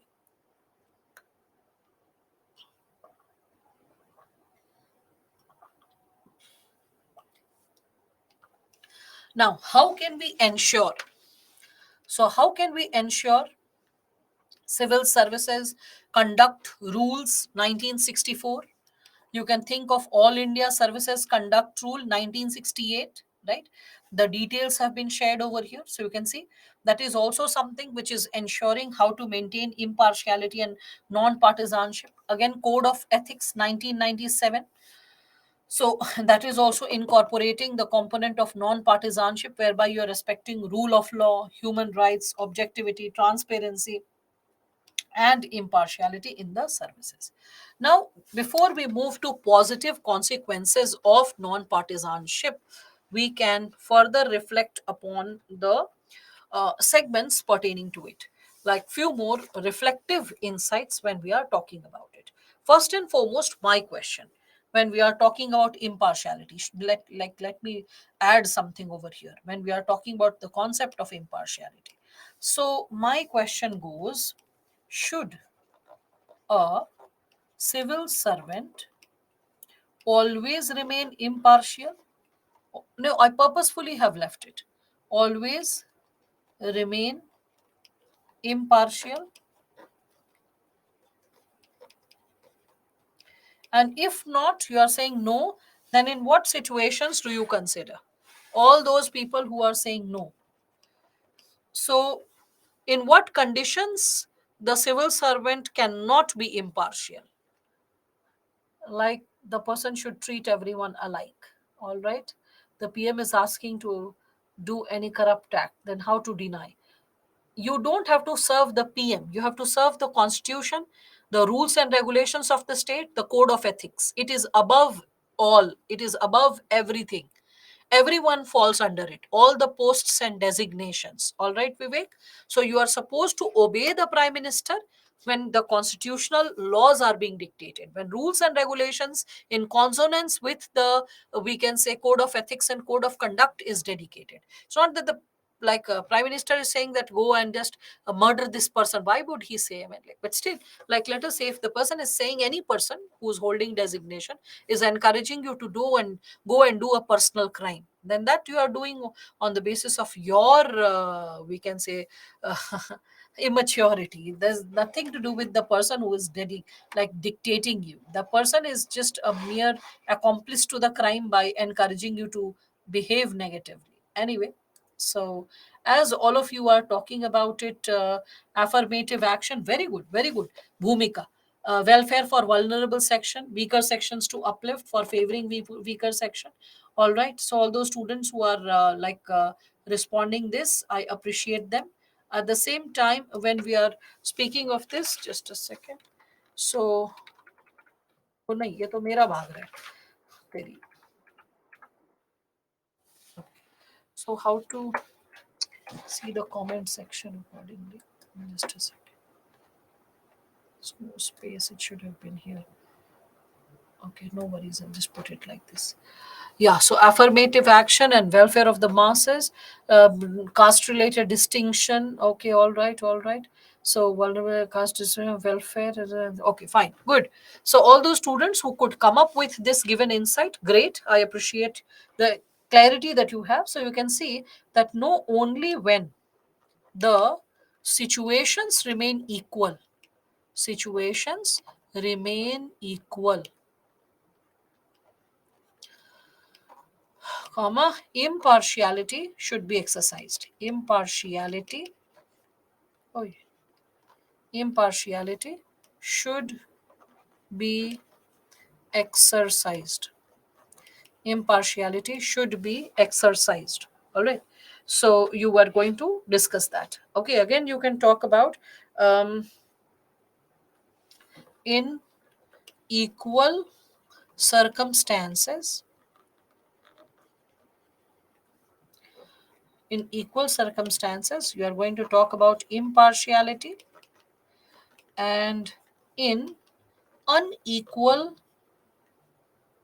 circumstances, fairness. Fairness, justice has to be given importance. All right. So that's how you are, like all those students who are talking about like reservation and affirmative action. I appreciate that. And okay, so those students who can connect it with Q for senior citizens, disabled, young mothers, all of it can be incorporated. All right. So that's what. Again, you can also think of importance of impartiality. So that has also already been taken up when we are talking about it.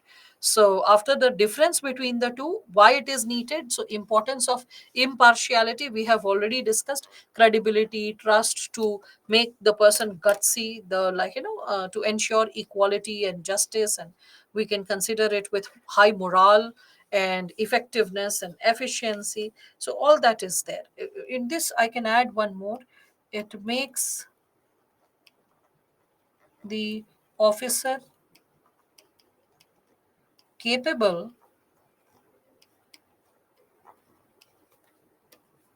makes the officer capable to raise right questions, to raise right questions. You are like fearless. You know that if you are correct, so to raise right, appropriate word also you can write down, appropriate. Just I missed p.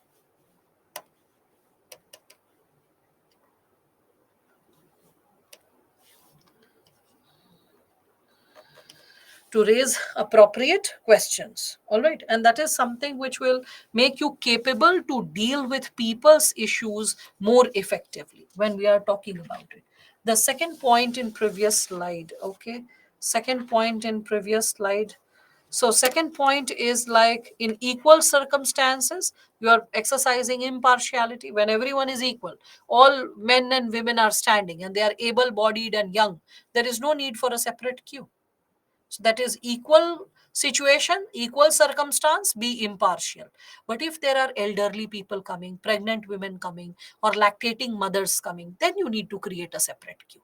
So in unequal circumstance, exercise fairness. Those who need privilege of some extra support, extra handle, some kind of extra cushion, in that situation, you will have to act upon this given possibility. So that's there. Okay. So you can connect with that given dimension. Yes, disabled people. So example of this slide, example is over here, reservation and affirmative action. Q for senior citizens, disabled young mothers. Reservation is also called affirmative action because you are making a meaningful intervention to ease the possibility of the person performing in a given situation. Yes, disabled is handicapped, Payal, right? Okay. Now, so all of you are able to connect with this. So I was discussing this, that it also makes a person, an officer, capable to raise right questions. You can also see that it also can lead to good governance. Good governance. And we can consider policy implementation. Policy implementation.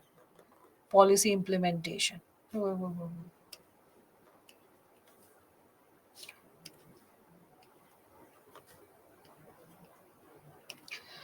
So, good governance and policy implementation. We can also connect with the possibility of equal distribution of resources, distribution of resources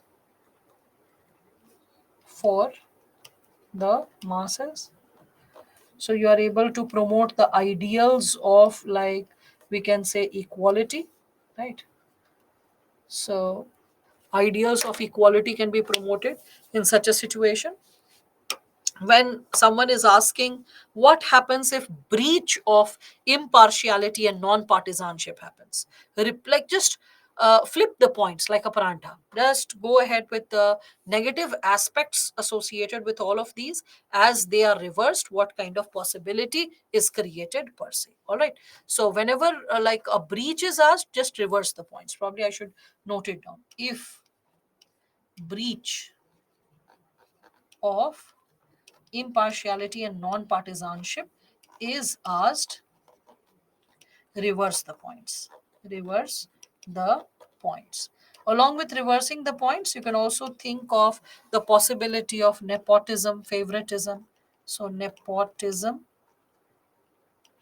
favoritism.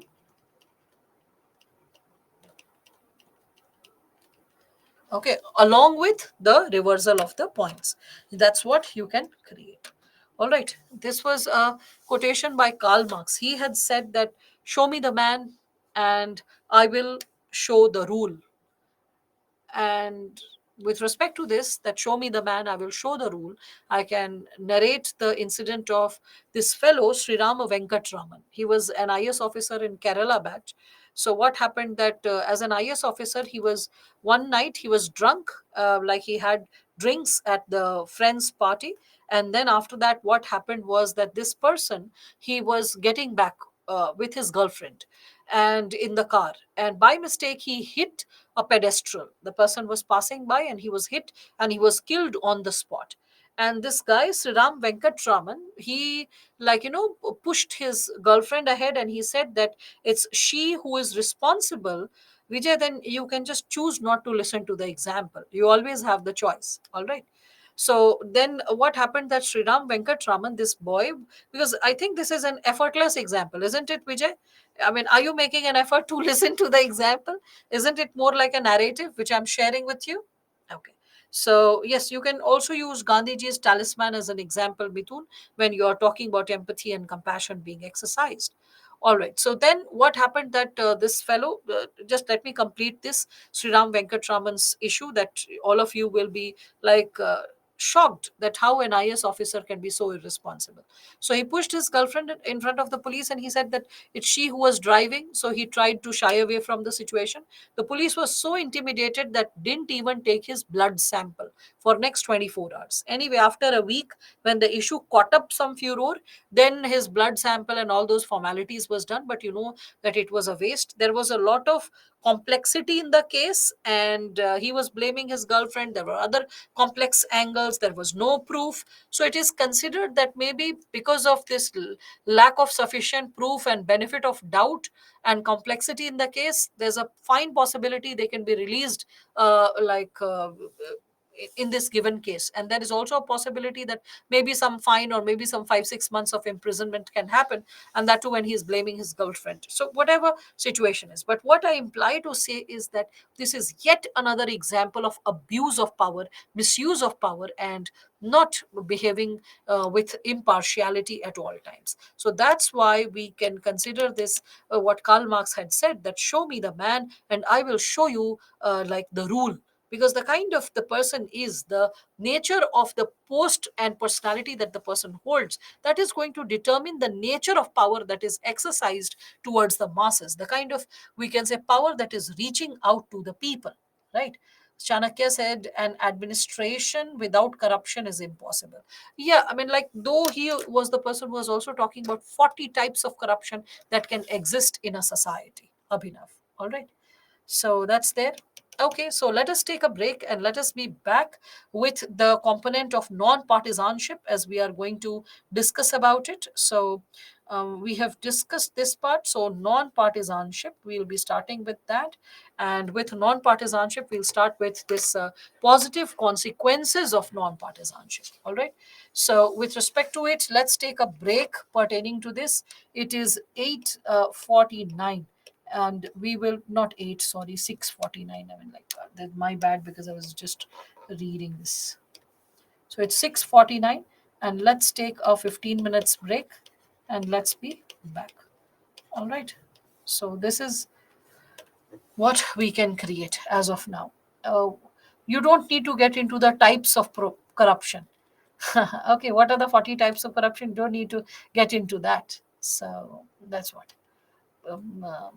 All right, fine. So let's just meet after this. Chalo 50 हो गया तो 50 सही. So 6:50 plus 15 minutes break. We'll resume. We'll be completing this and starting with case studies. I'm hopeful that I'll be able to complete it and start at least with the preview of case studies.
Okay, welcome back, all of you.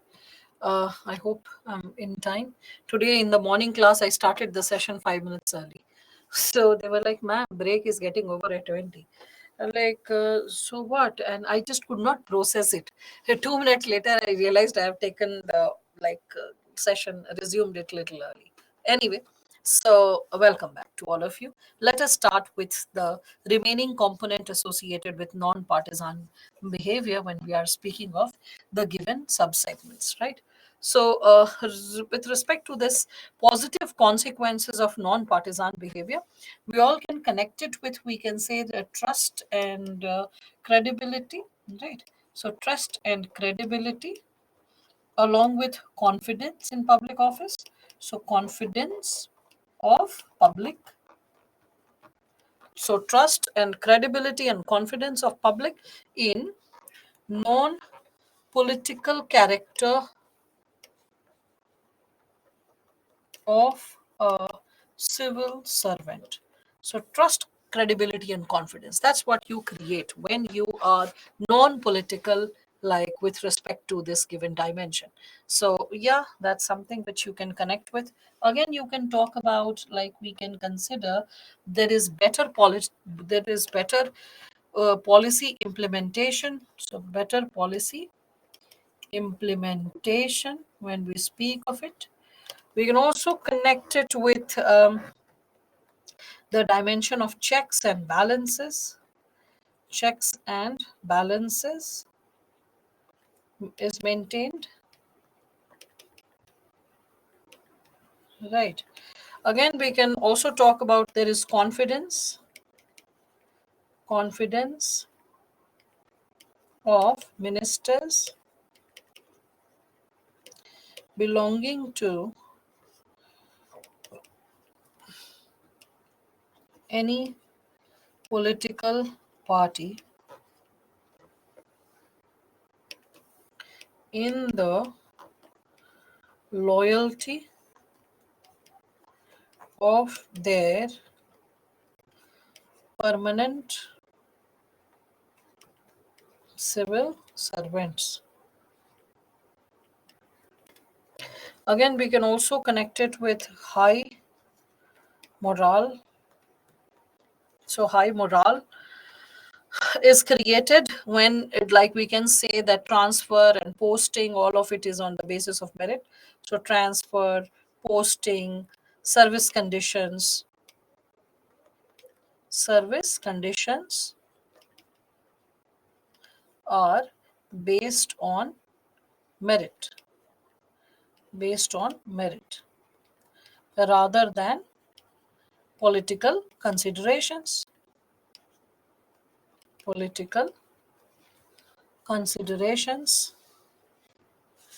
Checks and balances we can consider is you are able to maintain power with also we can say a certain level of restriction. You are not unduly exercising that power, you are not exploiting the possibility of power as well. So there is a check and balance maintained whereby you are abiding by the rule of law, at the same time you are also not we can say abusing it, right? So there is a balance of all the possibilities associated with it.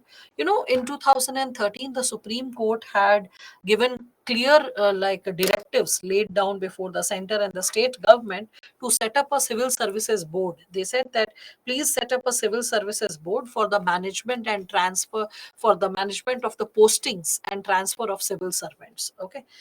So that no kind of verbal order is entertained, and there is a fixed tenure system. So there is no pattern of exploiting a civil servant or a civil servant seeking any kind of favor, because mostly it is for transfer, posting, this and that they go into such kind of possibility, right?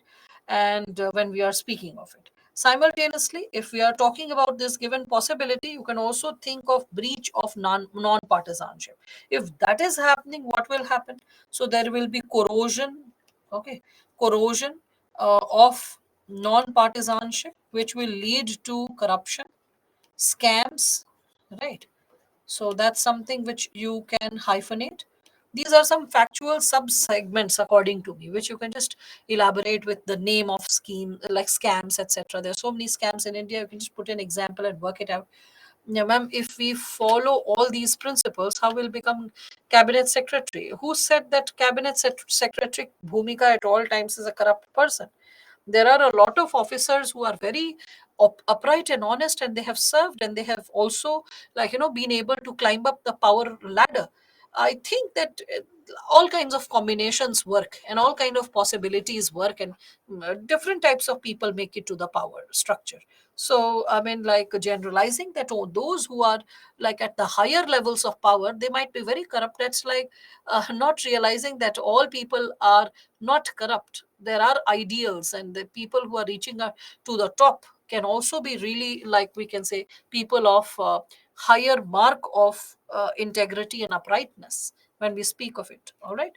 So again, you can think of, we can consider the nexus between civil servant and politician,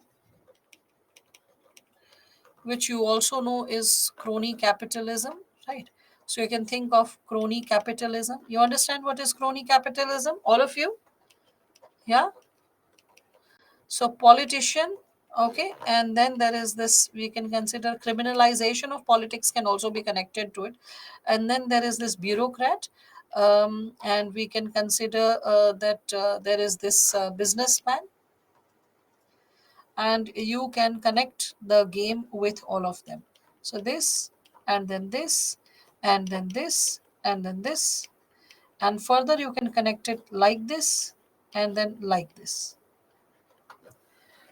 So all this starts unfolding when we are speaking of it. So this specific segment, politician and businessman, this segment, maybe I should use another color to highlight it, but which color that will be visible, because it's like dark screen. So maybe white I'm using.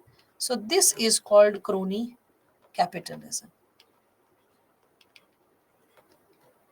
Okay. So I hope you can understand this. All right. Now, as we are further moving ahead with respect to this given concept, we can also talk about, like, the possibility of caste lobbies can come up. Caste lobbies, like, we can see that in Bihar there is Kurmis, in like Andhra Pradesh we can see the Khammas and Reddis. So in UP you can see the Brahmin and the Kshatriya and the Yadava nexus. So all that caste lobbies also keeps cropping up. So we can also see the nexus, this specific nexus you can talk about, the nexus of this politician and criminal and bureaucrat. This nexus can also create a problem. Well, Himanshu, crony capitalism is a hand in glove relationship whereby the politician works in the favor of the businessman, and the businessman funds the, we can say, the private acts of the politician, including the elections. Got it? So that is like hand in glove relationship. Unethically, they both supporting each other, the cause of each other. So that's how. So yes, that can also be associated with supporting a specific religion. So you can also say communal politics can also be there. Okay. Suspension and transfer of honest officers. If breach of non-partisanship is happening, then suspension of upright officials. Okay. And that too, nowadays politicians are doing it with free hand. So that's also raising a concern that how we can exercise fairness in service, right? So that's also there. So all this will lead to, we can say, anarchy, and it can lead to chaos, and we can also connect it with injustice. And along with injustice, we can also connect it with kleptocracy in a system. Kleptocracy means the rule of the thieves. Okay, you can think of erosion of efficiency, energy. So erosion of efficiency, energy in the system. There will be also, we can say, red tapeism in the system, right? Loss of trust and credibility, we have already reflected upon it. So loss of trust and credibility So all these points you can substantiate when we are reflecting upon this. And now must be, I believe you must be feeling kind of confident that yes, it is doable. This is not a very tough area. Okay. Now, when we are talking about it, the final subsegment can be associated with the debate between neutral and like committed bureaucracy. Okay, red tapeism, Sahil, as you're asking, the term came into existence in 60s. What happened was that bureaucrats, when they had to delay the work or the file of any businessman or any commoner, they used to like seal the file with red lac. So melt the red lac and stamp it. So that was a mark for everyone in the office that till the time the money is not coming, the bribe is not coming for this file, the file should not be pushed. So the file used to get delayed, like, for months together. So to get the work pushed, people used to put some money, some weight of money, so that it is distributed at departmental level, and that's how the work got clearance. So this purposive delay of work was referred as red tapeism. It literally started with a red colored tape being like, a red colored like a cloth tape, you can consider, was tied and then sealed with the red seal, that is lac, with which bangles are also made. So that was how it started. And the term, which had a literal meaning, when the literal meaning got lost, somehow the phrasal expression or proverbial expression continued. That's how it like remained red tapeism.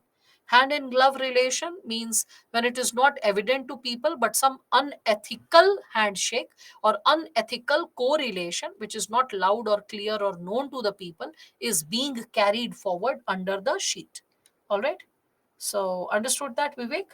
Second last point, previous slide explain. All right. So, second last point, kleptocracy, rule of the thieves, right? And impose unnecessary rules and regulations. So true. Now, with respect to neutral and committed bureaucracy, when we are talking about it, so first question is it possible to have a neutral bureaucracy? Is it possible to have a neutral bureaucracy? Okay, when we are discussing about it, first and foremost we need to understand what does the term neutrality imply, and whether it like associated with it. Klepto means like, someone who's associated with a thief. A thief is called klepto, the word is there. Maniac, when someone is obsessed with stealing, so such a person will start stealing spoons from the restaurant, every restaurant the person is visiting. So that's kleptomaniac. I'm saying kleptocracy. Cracy means authority, authority of the thieves. So kleptocracy. All right.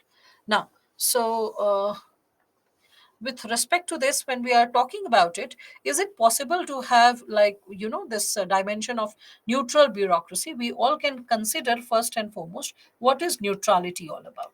So neutrality, it means that a civil servant at all times remains neutral or impartial, in other words, let me use.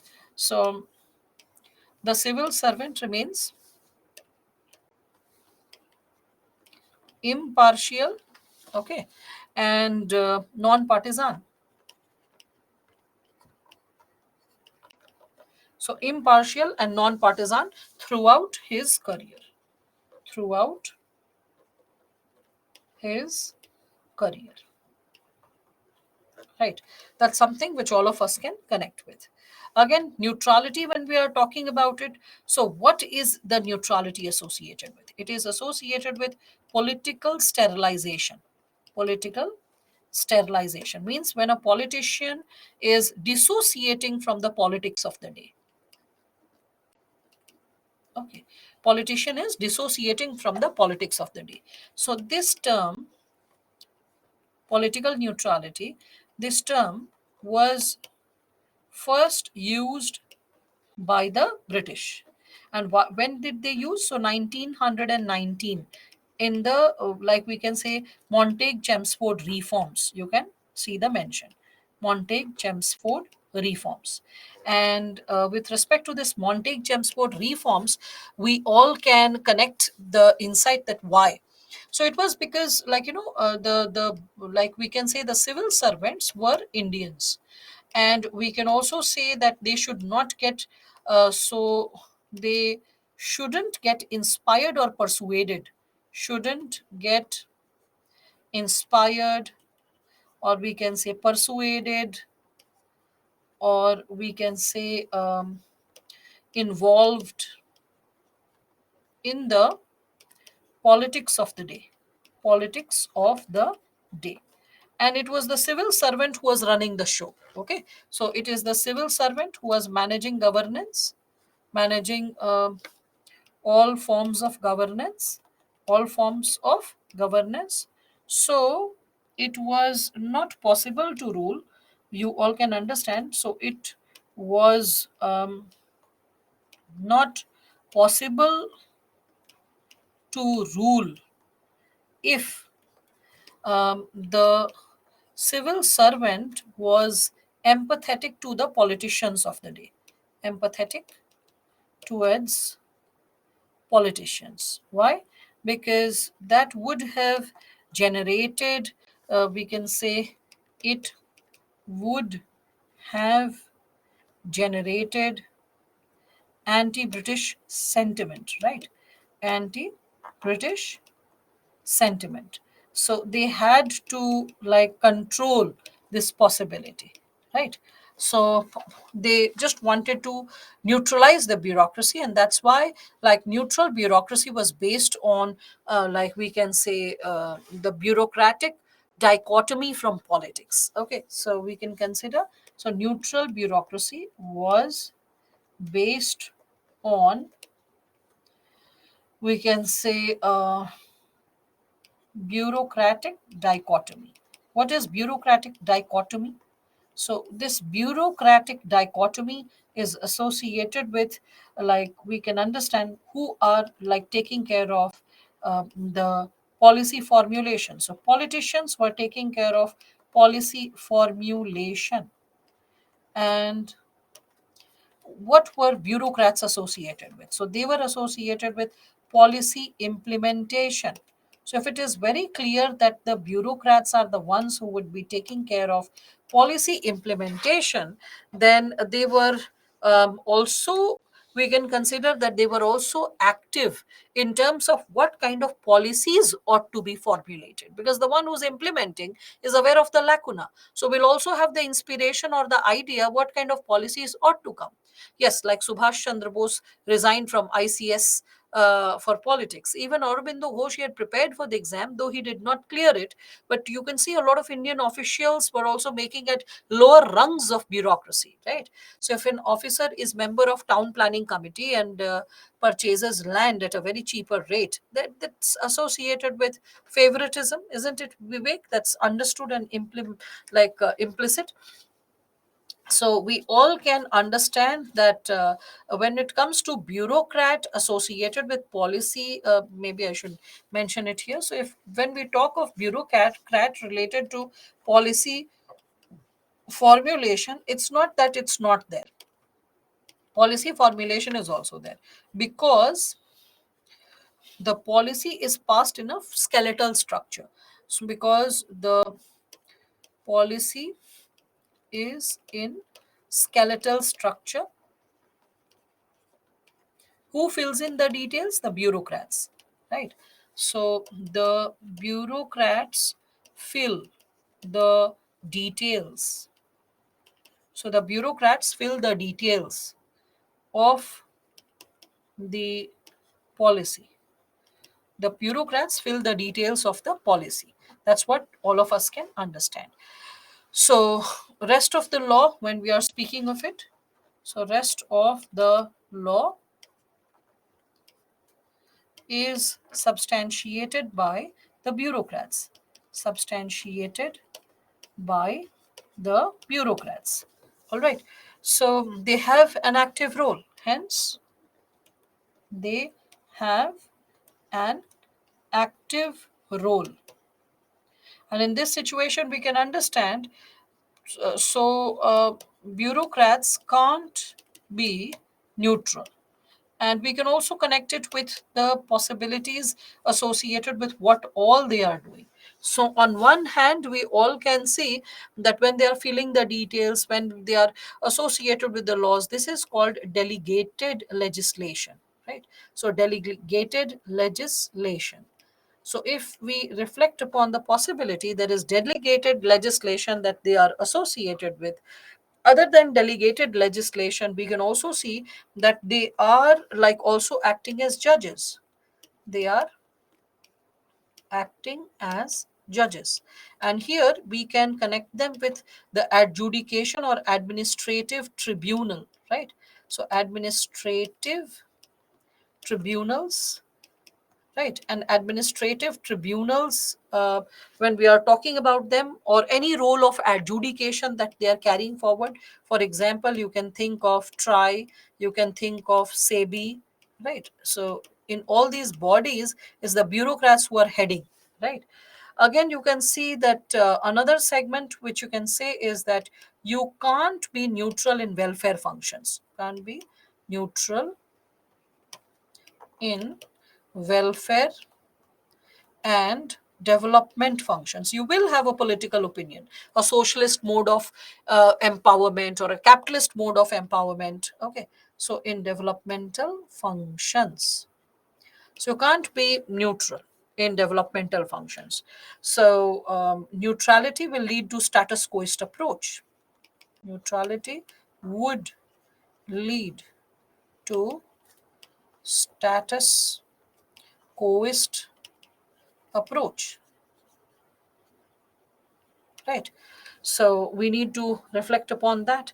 So if you are a bureaucrat, okay, and your politician is asking you that, okay, Mr. So and so or Miss So and so, tell me what nature of foreign investment should come to India, what should be done. So you have to see the temperament of the government in power. If you see that the government in power is in socialist nature, so you will advise that let the funds come, but let it be utilized for justiciable functions, for distributive functions, for distributive resource generation and employment generation. And you'll be talking about something which is bringing in greater justice to the system.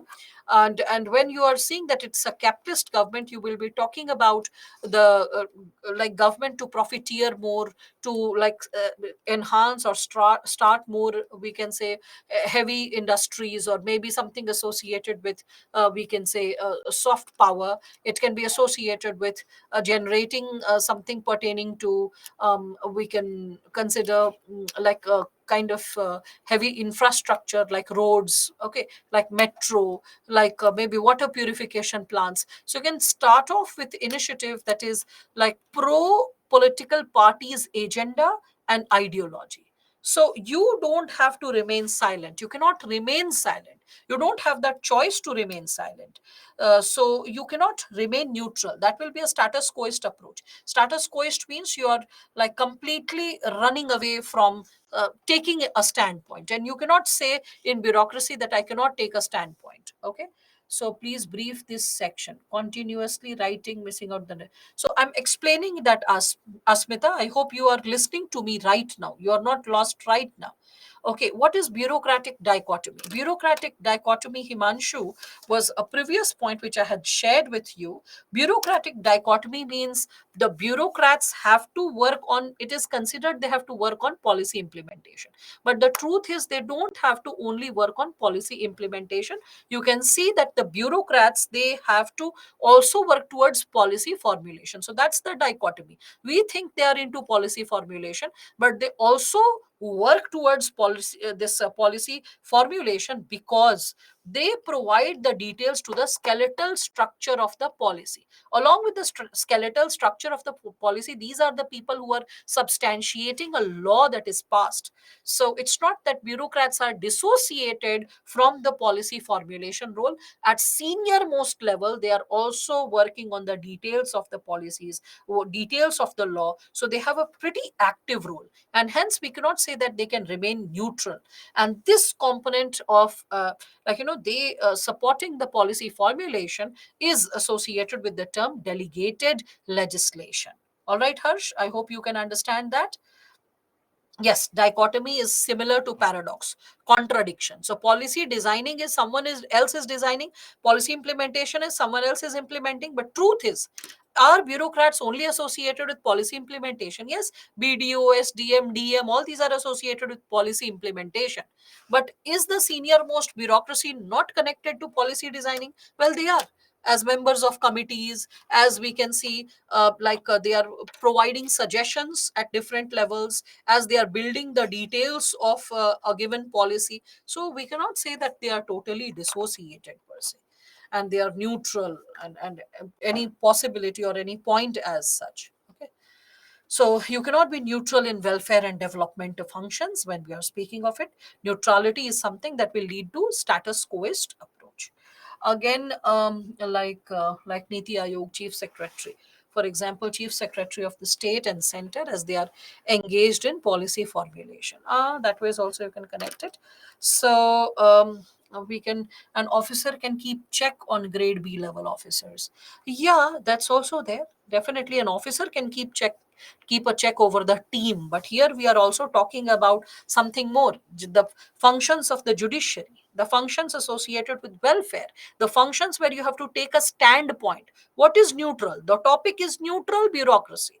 Neutral means you are not taking a standpoint. How can you not take a standpoint when you are getting into policy formulation? So in policy formulation you are putting the detail, so you are taking a standpoint. That is how you are filling in the detail. Similarly, when we are talking about other than delegated legislation, when you are into adjudication, you are taking a standpoint, so you are not neutral. When you are taking a standpoint in the process of being a part of the administrative tribunals or acting as judges. Similarly, you cannot remain neutral when there are welfare and developmental functions, because in welfare and developmental functions you need to have an opinion and advise the ministers accordingly. So when you are having an opinion and advising the ministers accordingly, I hope you are able to sense that you are taking a standpoint, right? I hope all of you are understanding this. Yeah, especially Aspita. Are you getting it now? Once again, read the skeletal structure line. So I have written that policy bureaucrats are related to policy formulation. And what is the reason? Because the policy is in a skeletal structure. The policy is in a raw structure where only the keywords and the basic framework is there.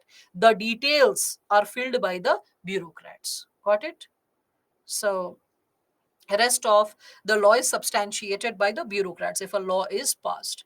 So that's what. Now, if cabinet committee makes a policy that comes under delegated legislation or not. Oh well, Joginder, when we are talking about a cabinet committee making a policy, or we are talking about the details pertaining to other kinds of policy, whether associated with education or health, when we are talking about the details, the finer details at the implementable level, because who is implementing is the bureaucrats who are implementing. So when we are talking about, see, the core components, the core values, the core aspirations are filled by the team. But when it comes to like providing the, we can say, the details are something which is provided by the bureaucrats. Okay, the fine lines. Okay.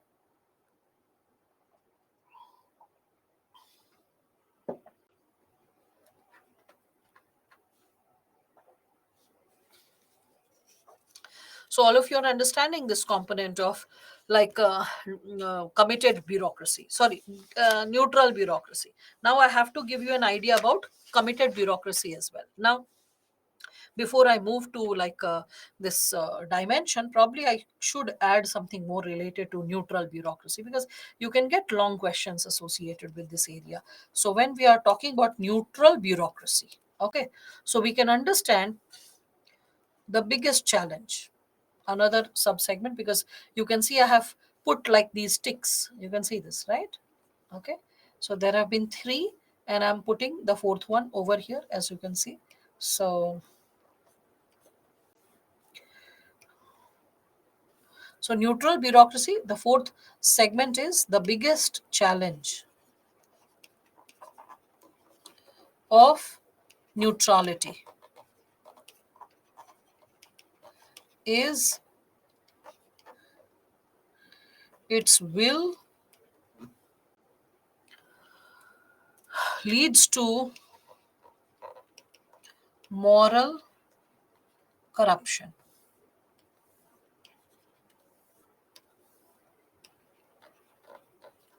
Moral corruption. So the will leads to moral corruption when we are speaking of it. So if neutrality is a value when we are speaking of it, okay. So if we consider neutrality to be a value, then we can consider then that how can we like criticize, okay. So how to criticize German officials, German officials following the orders of Hitler, following the orders of Hitler, right? That's one question that you can raise, okay.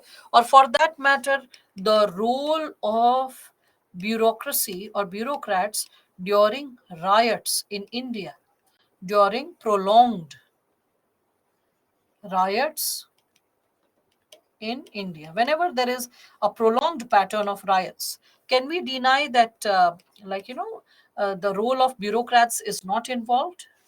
There was this poet Ramdhari Singh Dinkar, who was associated with the Rajya Sabha, and he actually like made this statement. He made if you allow me, I'll just first say it in Hindi and then in English the translation. So the poetry went that summer शेष है नहीं पाप का, भागी केवल व्याध, जो तटस्थ है समय लिखेगा उनके भी अपराध. It implies that the war is still remaining, the war is still on.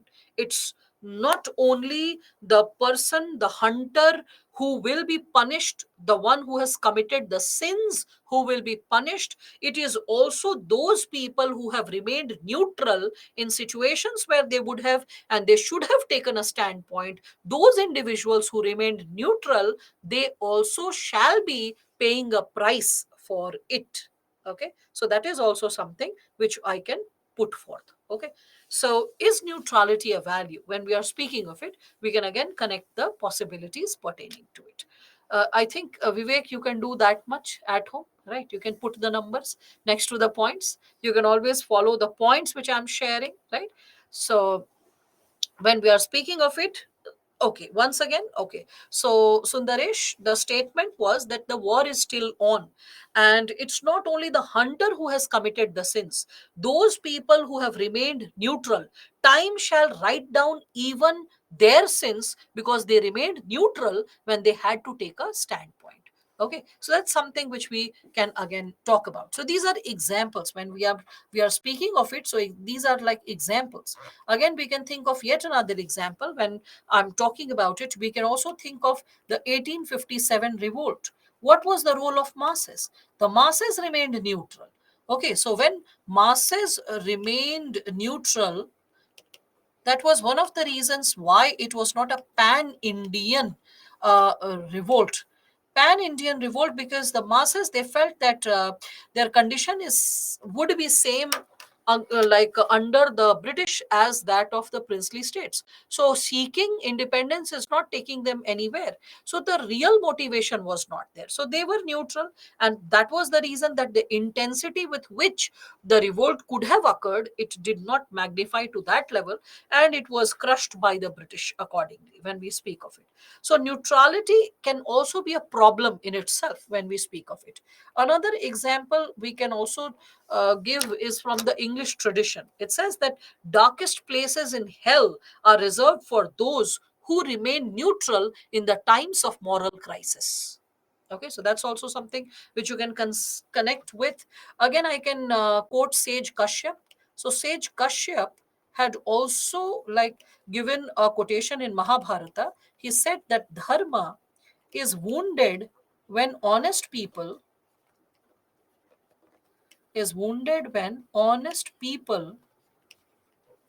okay, when honest people fail in their duty to speak up, fail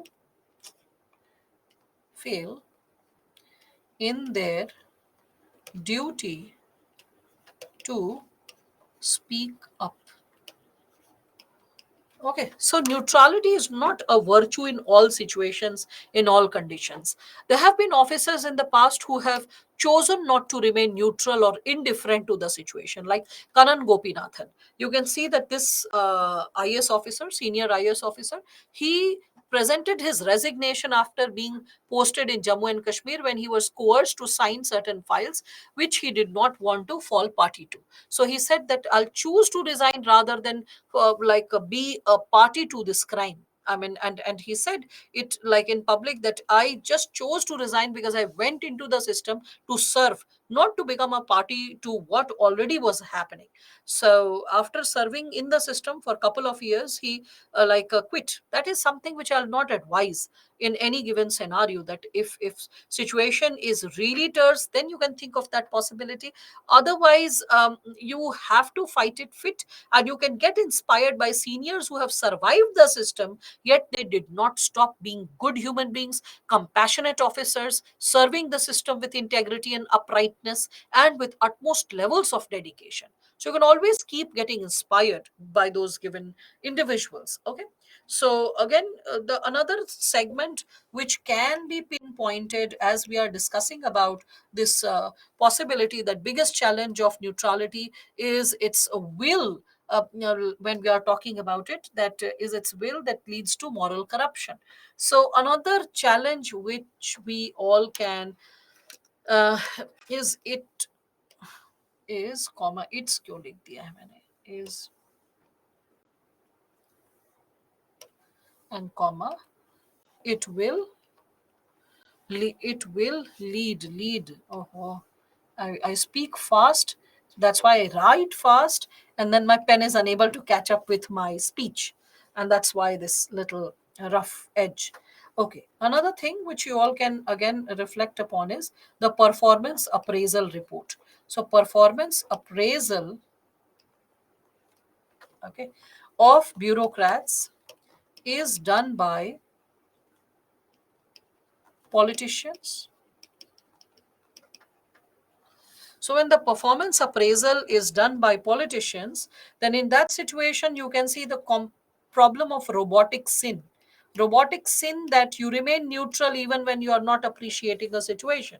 So robotic sin is like going neutral in situations you don't approve of. Don't approve of. Okay. So robotic sin is performed by bureaucrats due to this pressure. What is the pressure? That, oh, my performance appraisal will be disturbed by the politician. So the concept of neutrality is something which you need to understand.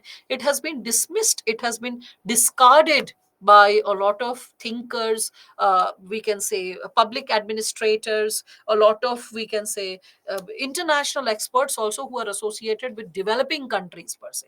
And for developing countries, neutrality is not the best form of governance that you need to follow at all times when we are talking about the given subsegment. Which part, Yogita, you will have to say? I know that my handwriting is not good, but I know that if you zoom it and you see it, you can understand it. Okay, so this is the fastest that I can write, and if I go very slow, I can write very beautifully. But then you will take the what I'm writing in one session, you will be taking it in two sessions, and I don't have the luxury of sessions. Please understand that. So, and not every time I write, you've seen that continually I give homework to read as well. So it's only when I'm explaining that I need to write keywords so that you understand that as I'm explaining and writing the key components. If you want, I can skip writing. I can just go on and on speaking. You people write it like at the comfort of your home, because now you have the access to the session. If you want that, I can do that. I don't mind that. See, half the crowd is like, no, everyone is like in that mode. If you want, I can do that. It will speed up my explanation. So that is what can happen. Either you write it down, I'll just go on explaining, and it's so easy and it's so like smooth when we are talking about it. So robotic sin means how does a robot behave as per the instruction.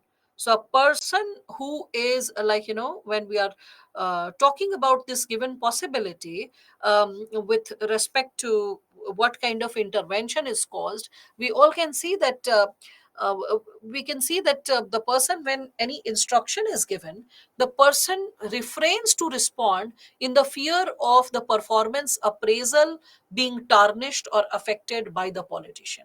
So a person, due to apprehension of the, we can say, the report getting tarnished, does not respond in the way the person ought to when we are talking about it.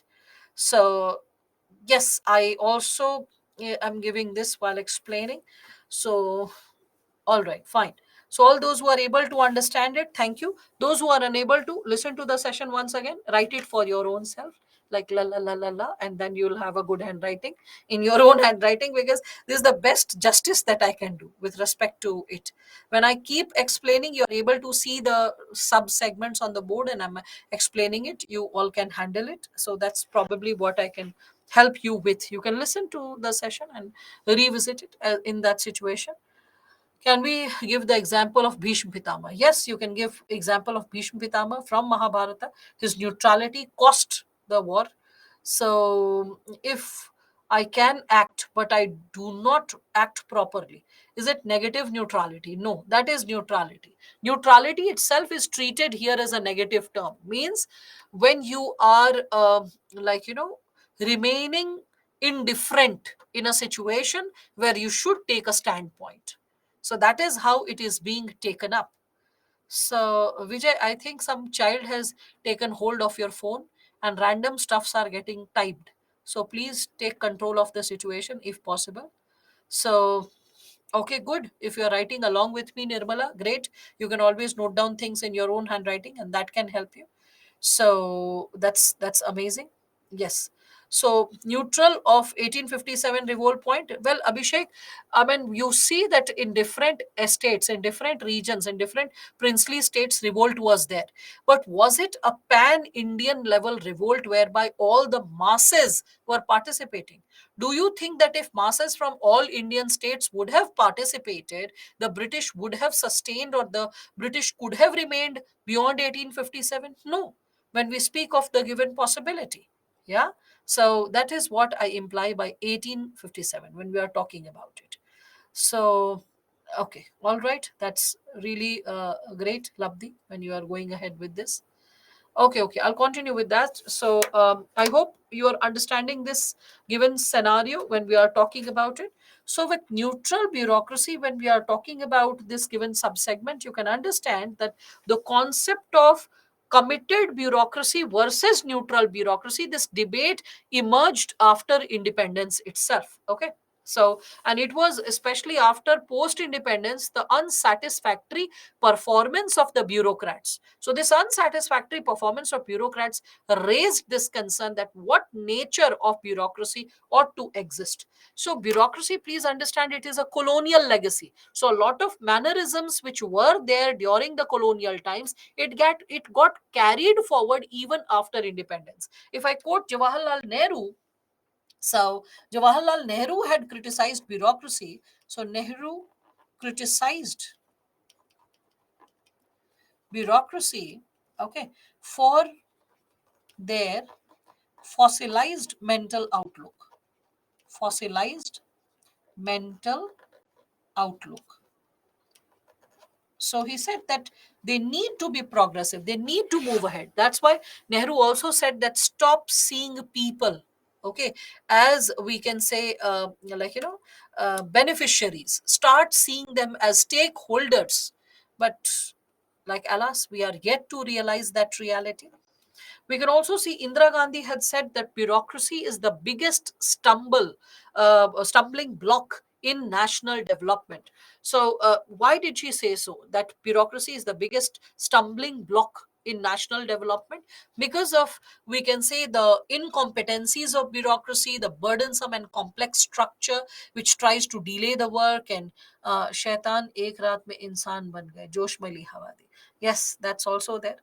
So, bureaucracy was not prepared for democracy, pre-independence. Yeah, that is also there, but they were trained also differently. You need to understand that. Okay, they were not trained to be independent. Point of neutrality of masses in Vellore mutiny. No, in general, I'm talking about pan-Indian scale, not a specific region, Vivek. Okay, when we think of the pan-Indian possibility. So, all right. Vanchika, when we speak of Draupadi's Chirharan, you'll be surprised to know that it is the version of Mahabharata which was presented by B.R. Chopra when everyone, the India was watching the TV series. But if you see the Bhandarkar school of thought, which is associated with Mahabharata, which consolidates more than 200 versions of it, so it also indicates that the Chirharan, it is not like indicated in the Veda Vyasa version of Mahabharata, interestingly. Okay, it is associated with the colloquial or the regional versions of Mahabharata. So there are differences in interpretations pertaining to which incident took place and which did not. So the regional or local versions of Mahabharata also incorporated some insights or some details or some mannerisms of how Mahabharata must have occurred. So because you can understand, that's why it's called mythology, because you cannot authenticate which version is the correct version, and there are so many versions pertaining to the folklores, the oral traditions, and the written traditions pertaining to regional vernacular languages. Okay, that might come as a surprise because you might not be aware of that given possibility. Fossilized mental outlook, Harsh, because the pre-independence approach of, we can say, the pre independence version of bureaucracy is very different from the post independence expectation that was there from bureaucracy, but we were unable to fulfill it.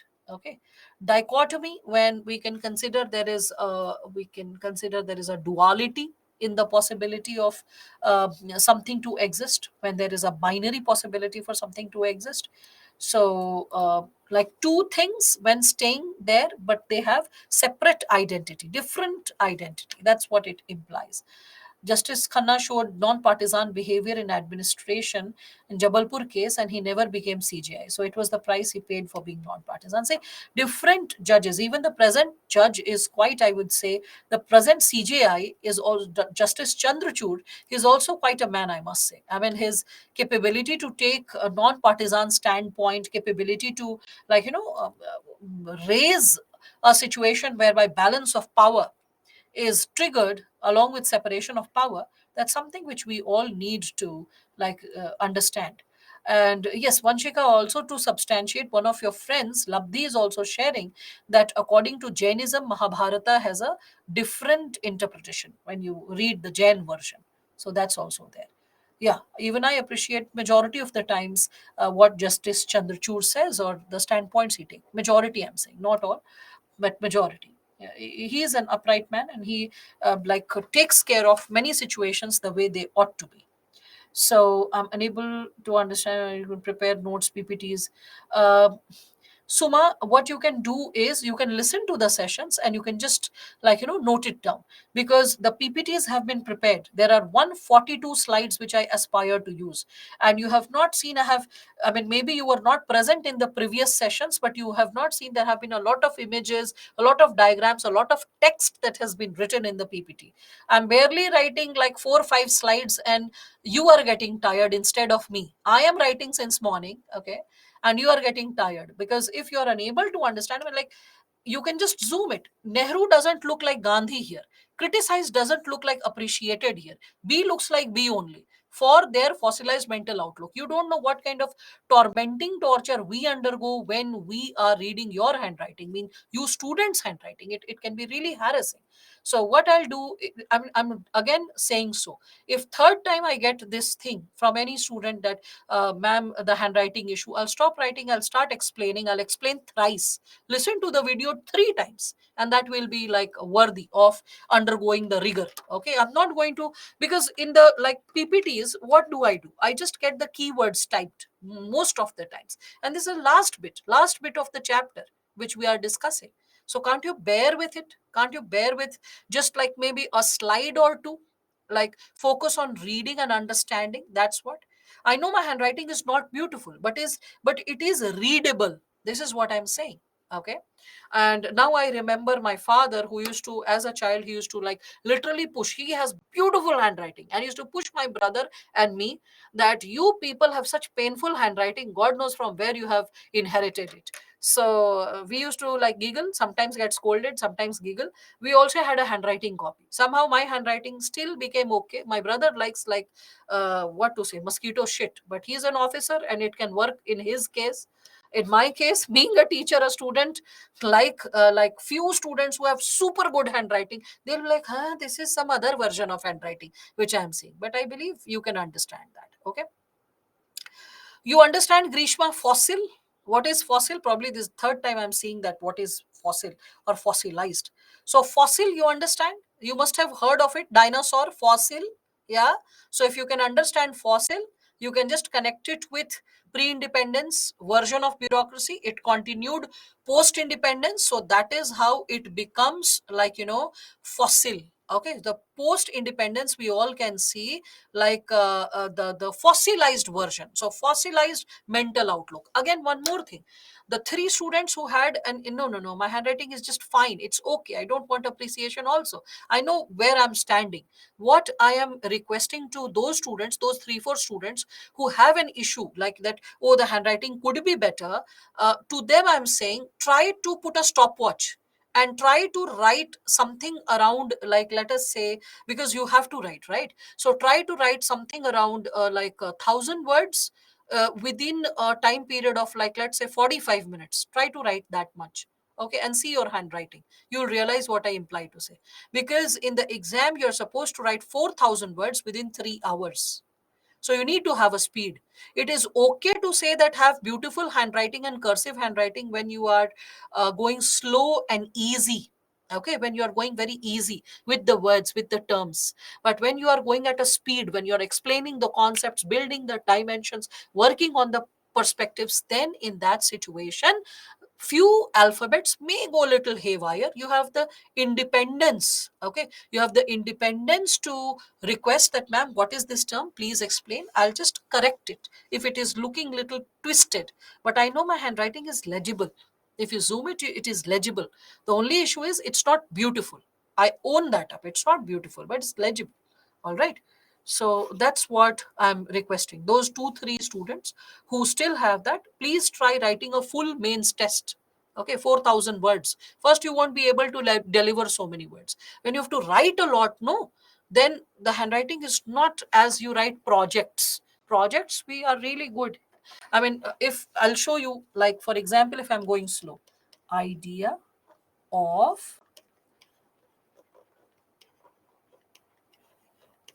committed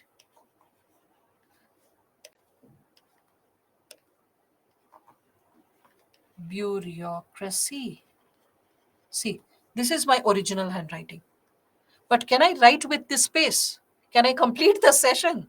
So please understand. Let us like make a negotiation somewhere in between. All right. Now, anyway, so with respect to this, when we are talking about idea of like committed bureaucracy, so what is committed bureaucracy? So like when we are speaking of this, Indira Gandhi said that, Mrs. Gandhi, she spoke of this, that we need committed bureaucracy rather than neutral bureaucracy. All right. We need committed bureaucracy rather than neutral bureaucracy. So also there's one more thing. No, there's little screen space. Even if this was big, I would have been able to at least write big and then cursive. In little space, choo choo choo. This is how I have to write. The pen is fat. So anyway, you are not supposed to understand and empathize with my cause.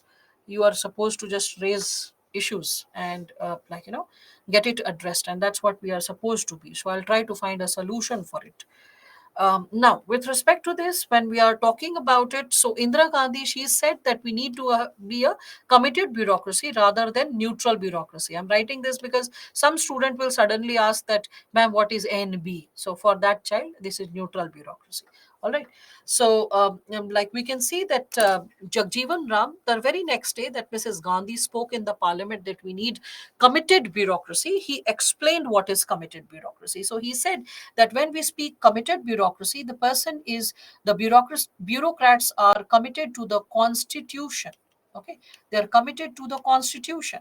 When we speak of bureaucracy, they are committed to, like, we can consider the objectives of the state.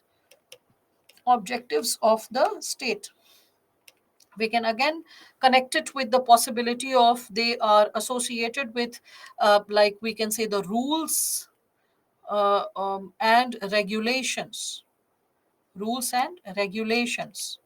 Okay, and we can also connect it that they are associated with the policies of the government. They are associated with the policies of the government.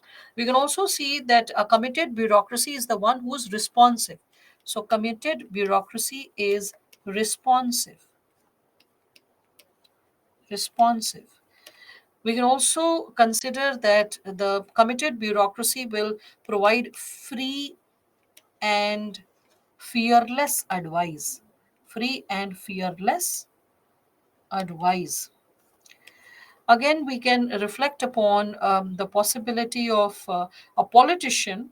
So, the politician, we can see that the politician can also be provided some insight for the governing philosophy. So, we can consider that providing,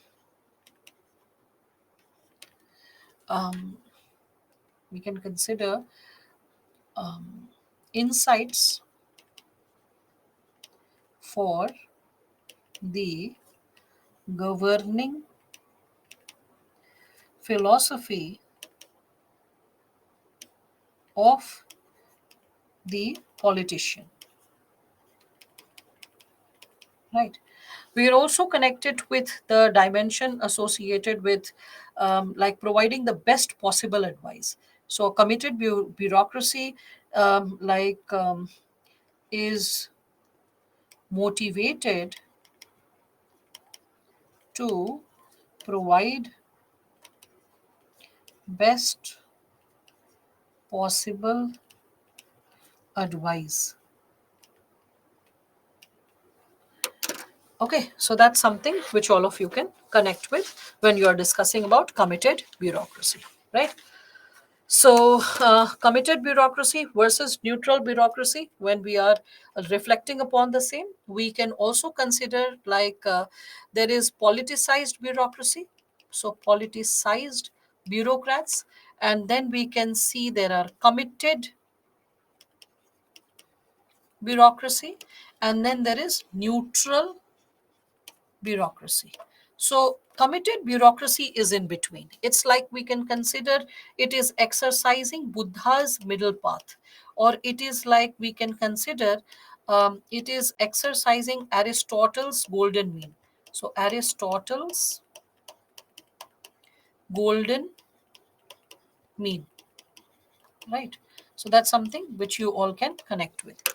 And you can also associate it with the, like, civil services activism, just like judicial activism. You can connect with it, whereby it is considered that a civil servant needs to be completely active, completely committed to maintain integrity and motivate others in the system to maintain integrity in his or her power. So here you can recall TN Session and his role in election reforms.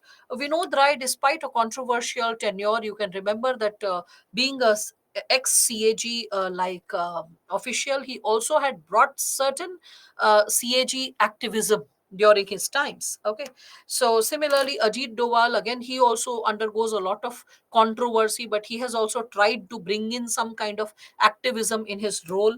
You can recall Kiran Bedi. Kiran Bedi also tried to bring in like activism in her role, especially during prison reforms, if you can connect with that. Okay, so you can also connect this committed bureaucracy and neutral bureaucracy when we are talking about it. So, neutral bureaucracy is associated with, we can say, minimalist approach. And when we are speaking of, like, committed bureaucracy, we all can connect it with maximalist approach. Maximalist approach, right? So minimalist and maximalist approach is what we can connect. So what is maximalist approach when we are talking about? It is associated with non-maleficence, Fecence.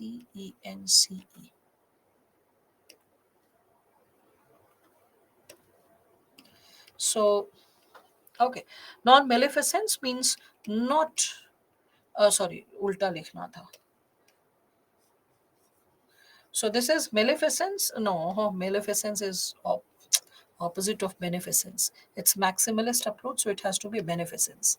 So there has to be a beneficence approach that is associated with doing good. Doing good. And this is like minimalist approach is like not doing good. So in other words, I can say non beneficence approach or maleficence approach. Okay. So maleficence approach,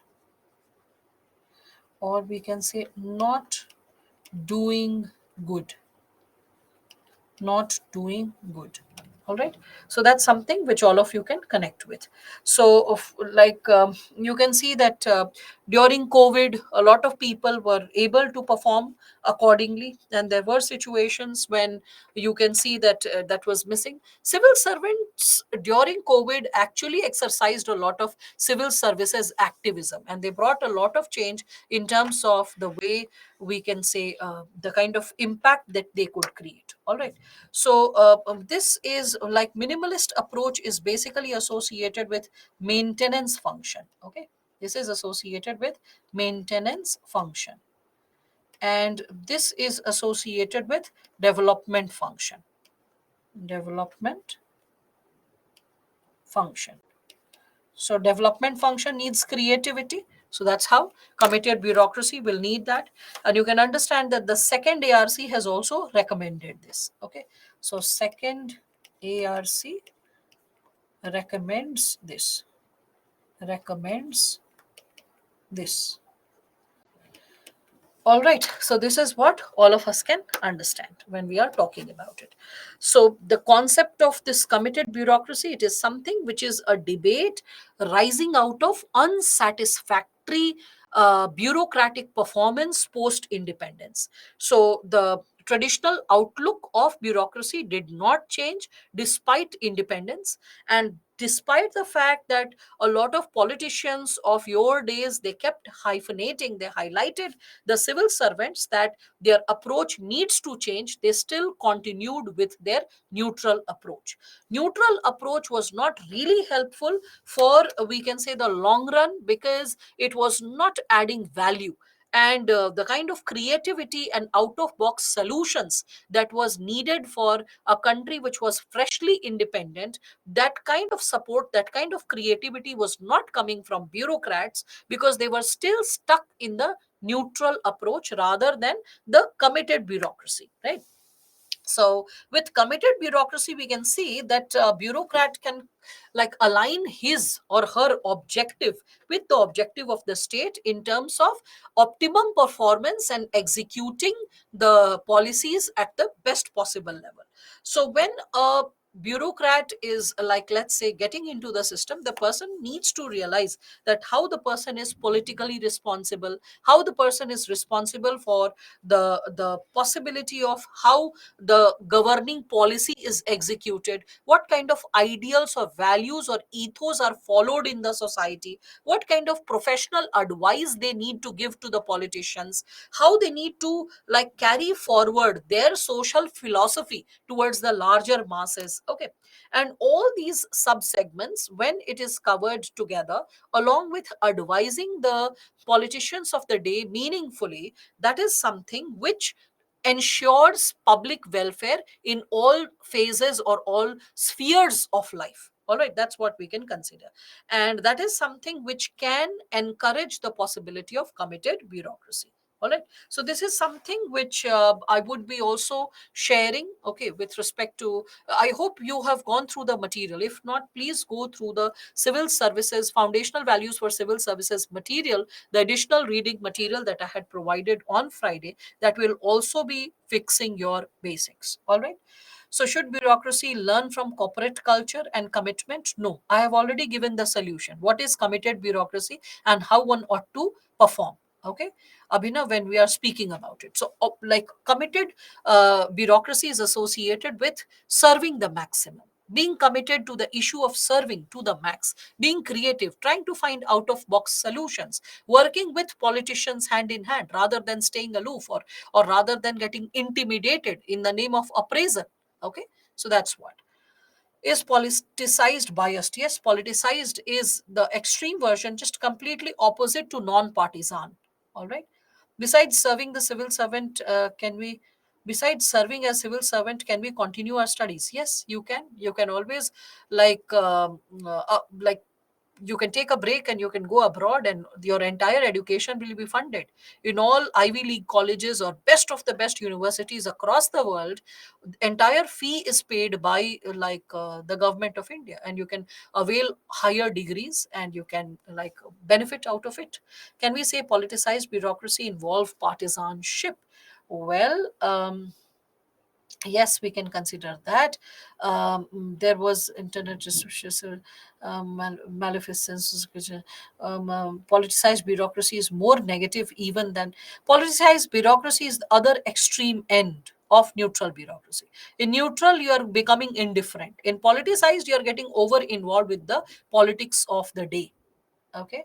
So no, you don't have to write any other language, whether Hindi or like we can say Tamil or Maithili or Bhojpuri or like Avdhi or Rajasthani. None of the other languages have to be written other than English in the paper. If you are quoting any quotation from Sanskrit, see to it it's written in English font and the translation is provided. The examiner is not bound to understand any other language other than English if you have chosen the official language English to be written in the mains exam.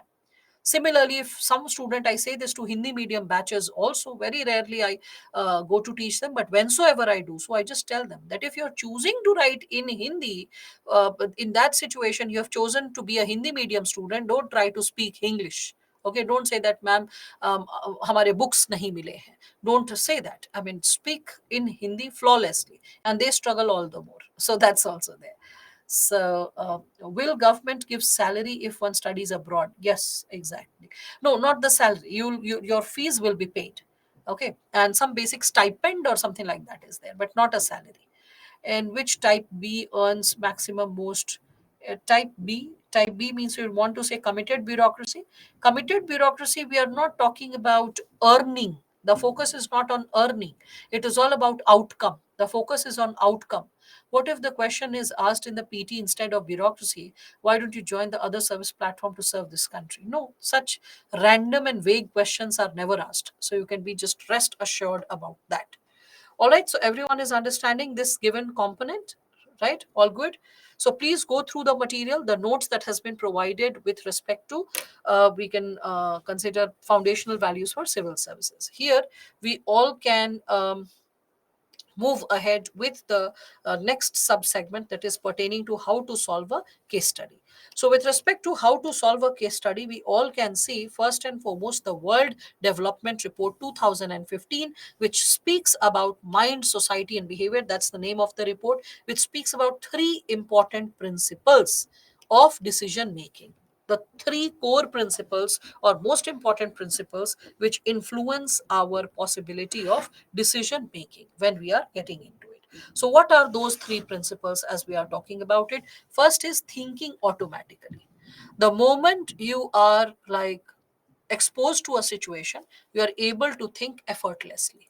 You don't have to strain how to think like a bureaucrat. No, you think like a leader effortlessly. You be like a leader, think like a leader. That's one thing which we all can connect with. All right. Similarly, I'm committed judiciary.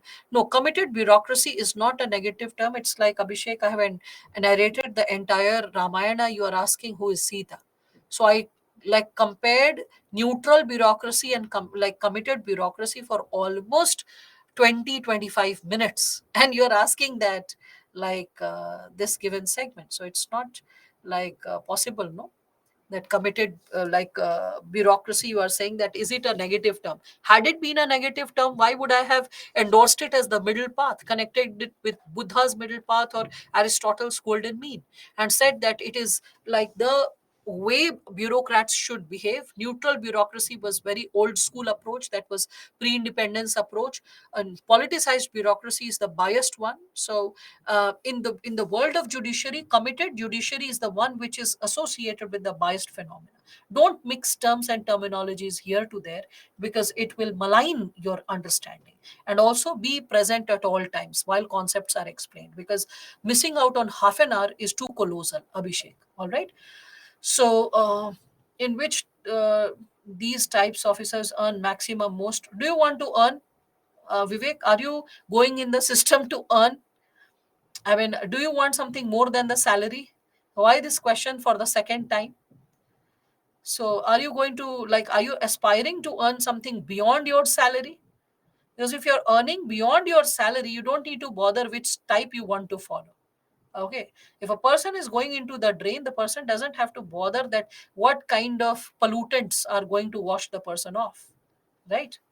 So if you are thinking about earning anything unethically, then why to bother that which category I will fall to? Whatever the category is, it is not something associated with committed bureaucracy. It's not even neutral for that matter.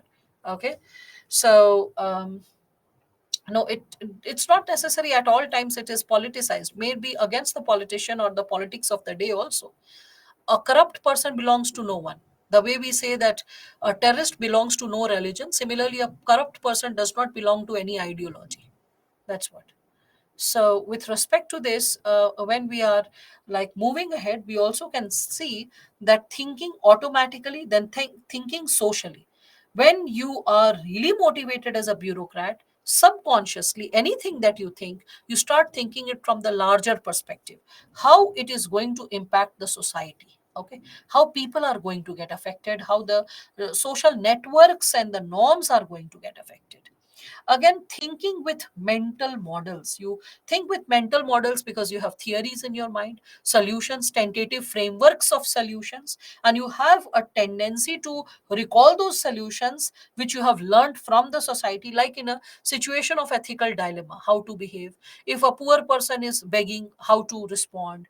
uh, uh, like, are you just giving donating recklessly, or are you donating with pity, or are you donating with empathy and compassion? Are you identifying the intensity of vulnerability? What is it that is motivating? So there will be structures to think, models to think related to a situation, which will help you to interpret their experiences per se. Okay. Again, we can understand no one model of decision making is sufficient to arrive at decision. Means you can use, like, multiple models to arrive at a solution when you are indulging in every given, we can say, solution. Right. So do bureaucrats need to behave neutrally in every situation?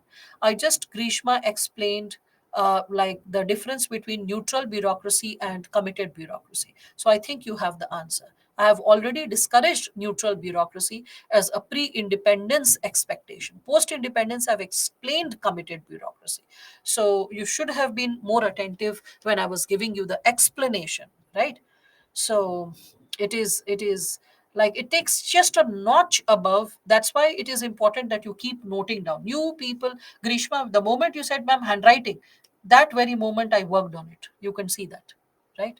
Though it's still not in its best mode, but it is better probably than this one, and probably better than even this one. You can see that, right?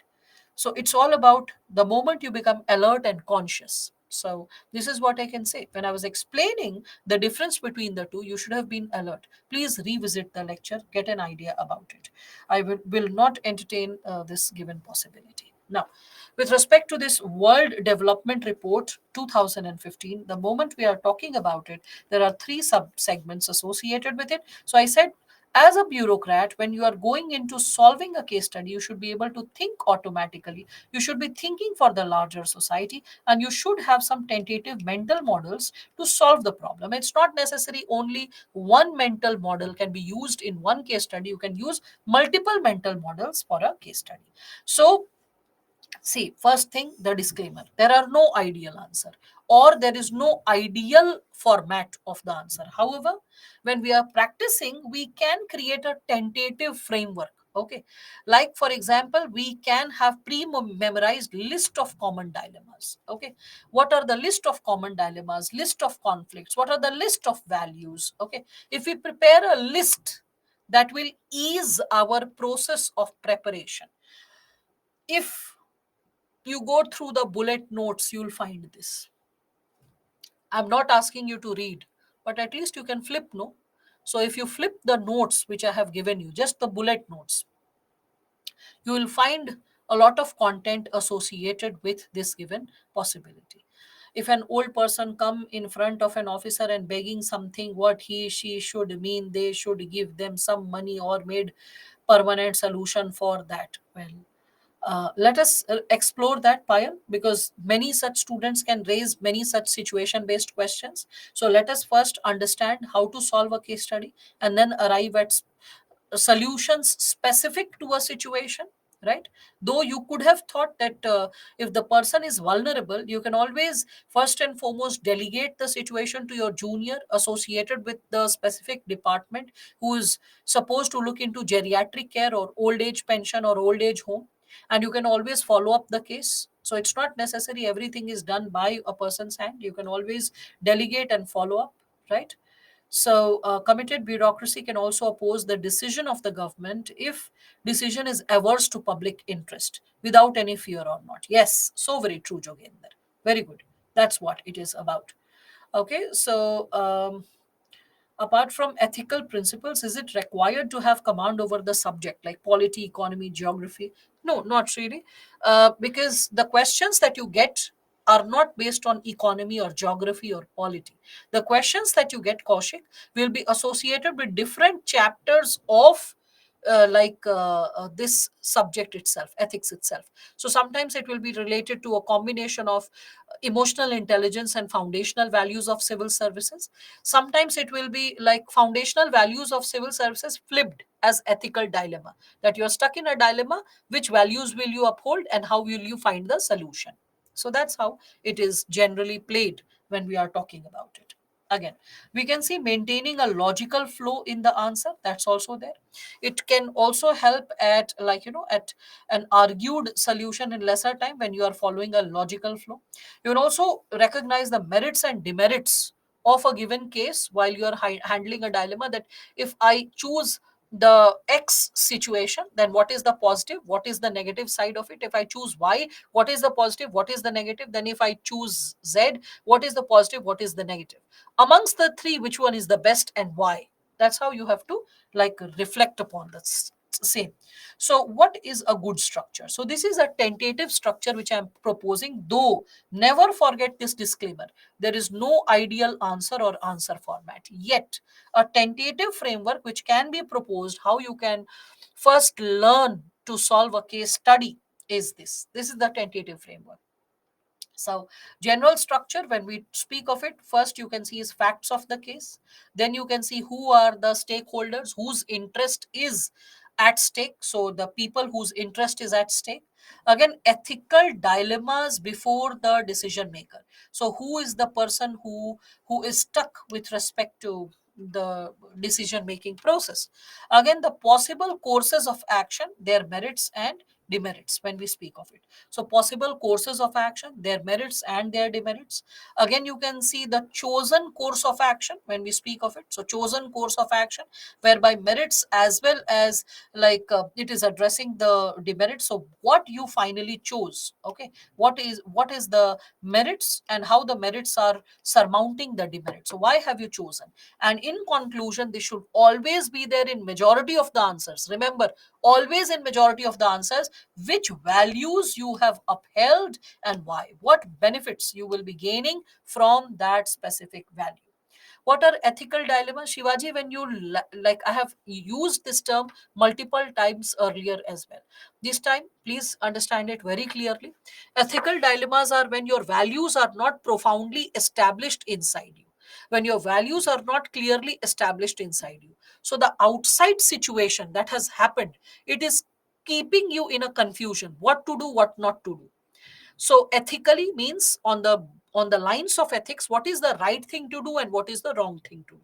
If a person's foundational values are not strong, if moral principles are not strong, the ethical dilemma will increase in intensity, and it will become a part of, we can say cognitive dissonance. Cognitive pertaining to brain, pertaining to understanding. So in your understanding there'll be a duality, what is right, what is wrong. That's called cognitive dissonance. So a person will start suffering from cognitive dissonance. Okay. So if, like, let us say, if internal locus of control, and what is internal locus of control? Values, morals, okay, ethos, so ethics, if this is not profoundly established, okay. So if ILOC is weak, I have written this statement earlier also. If ILOC, internal locus of control, if your values are weak, your, suppose someone's parents are like corrupt officers, suppose someone's uncle is a corrupt officer and he has a big bungalow, and this guy has a middle class household. He's like, imagine my uncle, just because he's an officer, he's having swanky cars, his son could buy a nice bike, his bungalow is so big, there are so many riches, the son wears all branded clothes, the daughter is going into an expensive college and all that. So the person is motivated, if I get selected as an officer, I will show them that I can earn even more.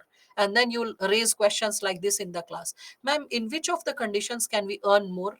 The space of earning is more. Okay. So such kind of questions rises when internal locus of control is weak. Okay. Why is it weak? Because the process, when 20 years of, we can say, like building the moral values, building the ethical values, the sense of ethical concerns, what is right, what is wrong, when that has failed or it has not profoundly established, then internal locus of control grows weak. When internal locus of control grows weak, that leads to ethical dilemma, that what is the right thing to do and what is the wrong thing to do. This ethical dilemma, when it increases all the more, that leads to, if it increases, the dilemma increases, it will lead to cognitive dissonance. Try to find the meaning of all this. Okay. So cognitive dissonance, because I've explained the meaning. Anyone getting stuck, try to find the meaning. You can open dictionary and you can try to find. So that will lead to cognitive dissonance. And what will happen? ILOC will shift. Okay. It will transfer transfer to external locus of control. So such a person will be tempted to bribe, tempted to gifts, tempted to favor, tempted to, like, consider family first above nation, above society, larger interest of the people. So that's what. Okay. So a person whose internal locus of control is weak, such a person's, we can see, the person's weakness gets transferred into external locus of control. So no, it's not like that, Devansh, that having a good hold on sociology paper or having a good hold on ethics paper or psychology paper alone can help you. You need a you need a profound understanding of this paper only. That is ethics paper, not any other optional. Optional is not going to help. It is only going to support from the fringe. Certain things philosophy can help, but it cannot help you with psychological and social perspectives. The sociology can help you with social perspectives, but some in-depth philosophical reflections and psychological reflections may not be profound. Psychology can help you with psychological reflections, but not with the philosophical insights and perceptions. Right? Is it selfish to seek rewards? Yes, it is. Beyond what is assigned by the code of conduct and by the due process of service, seeking anything beyond that is unethical. Okay. You just have to do your job, and that is something which creates the possibility. Current affairs help us, Baldev, to understand what is going on in the scenario and how potential questions can be created. All right.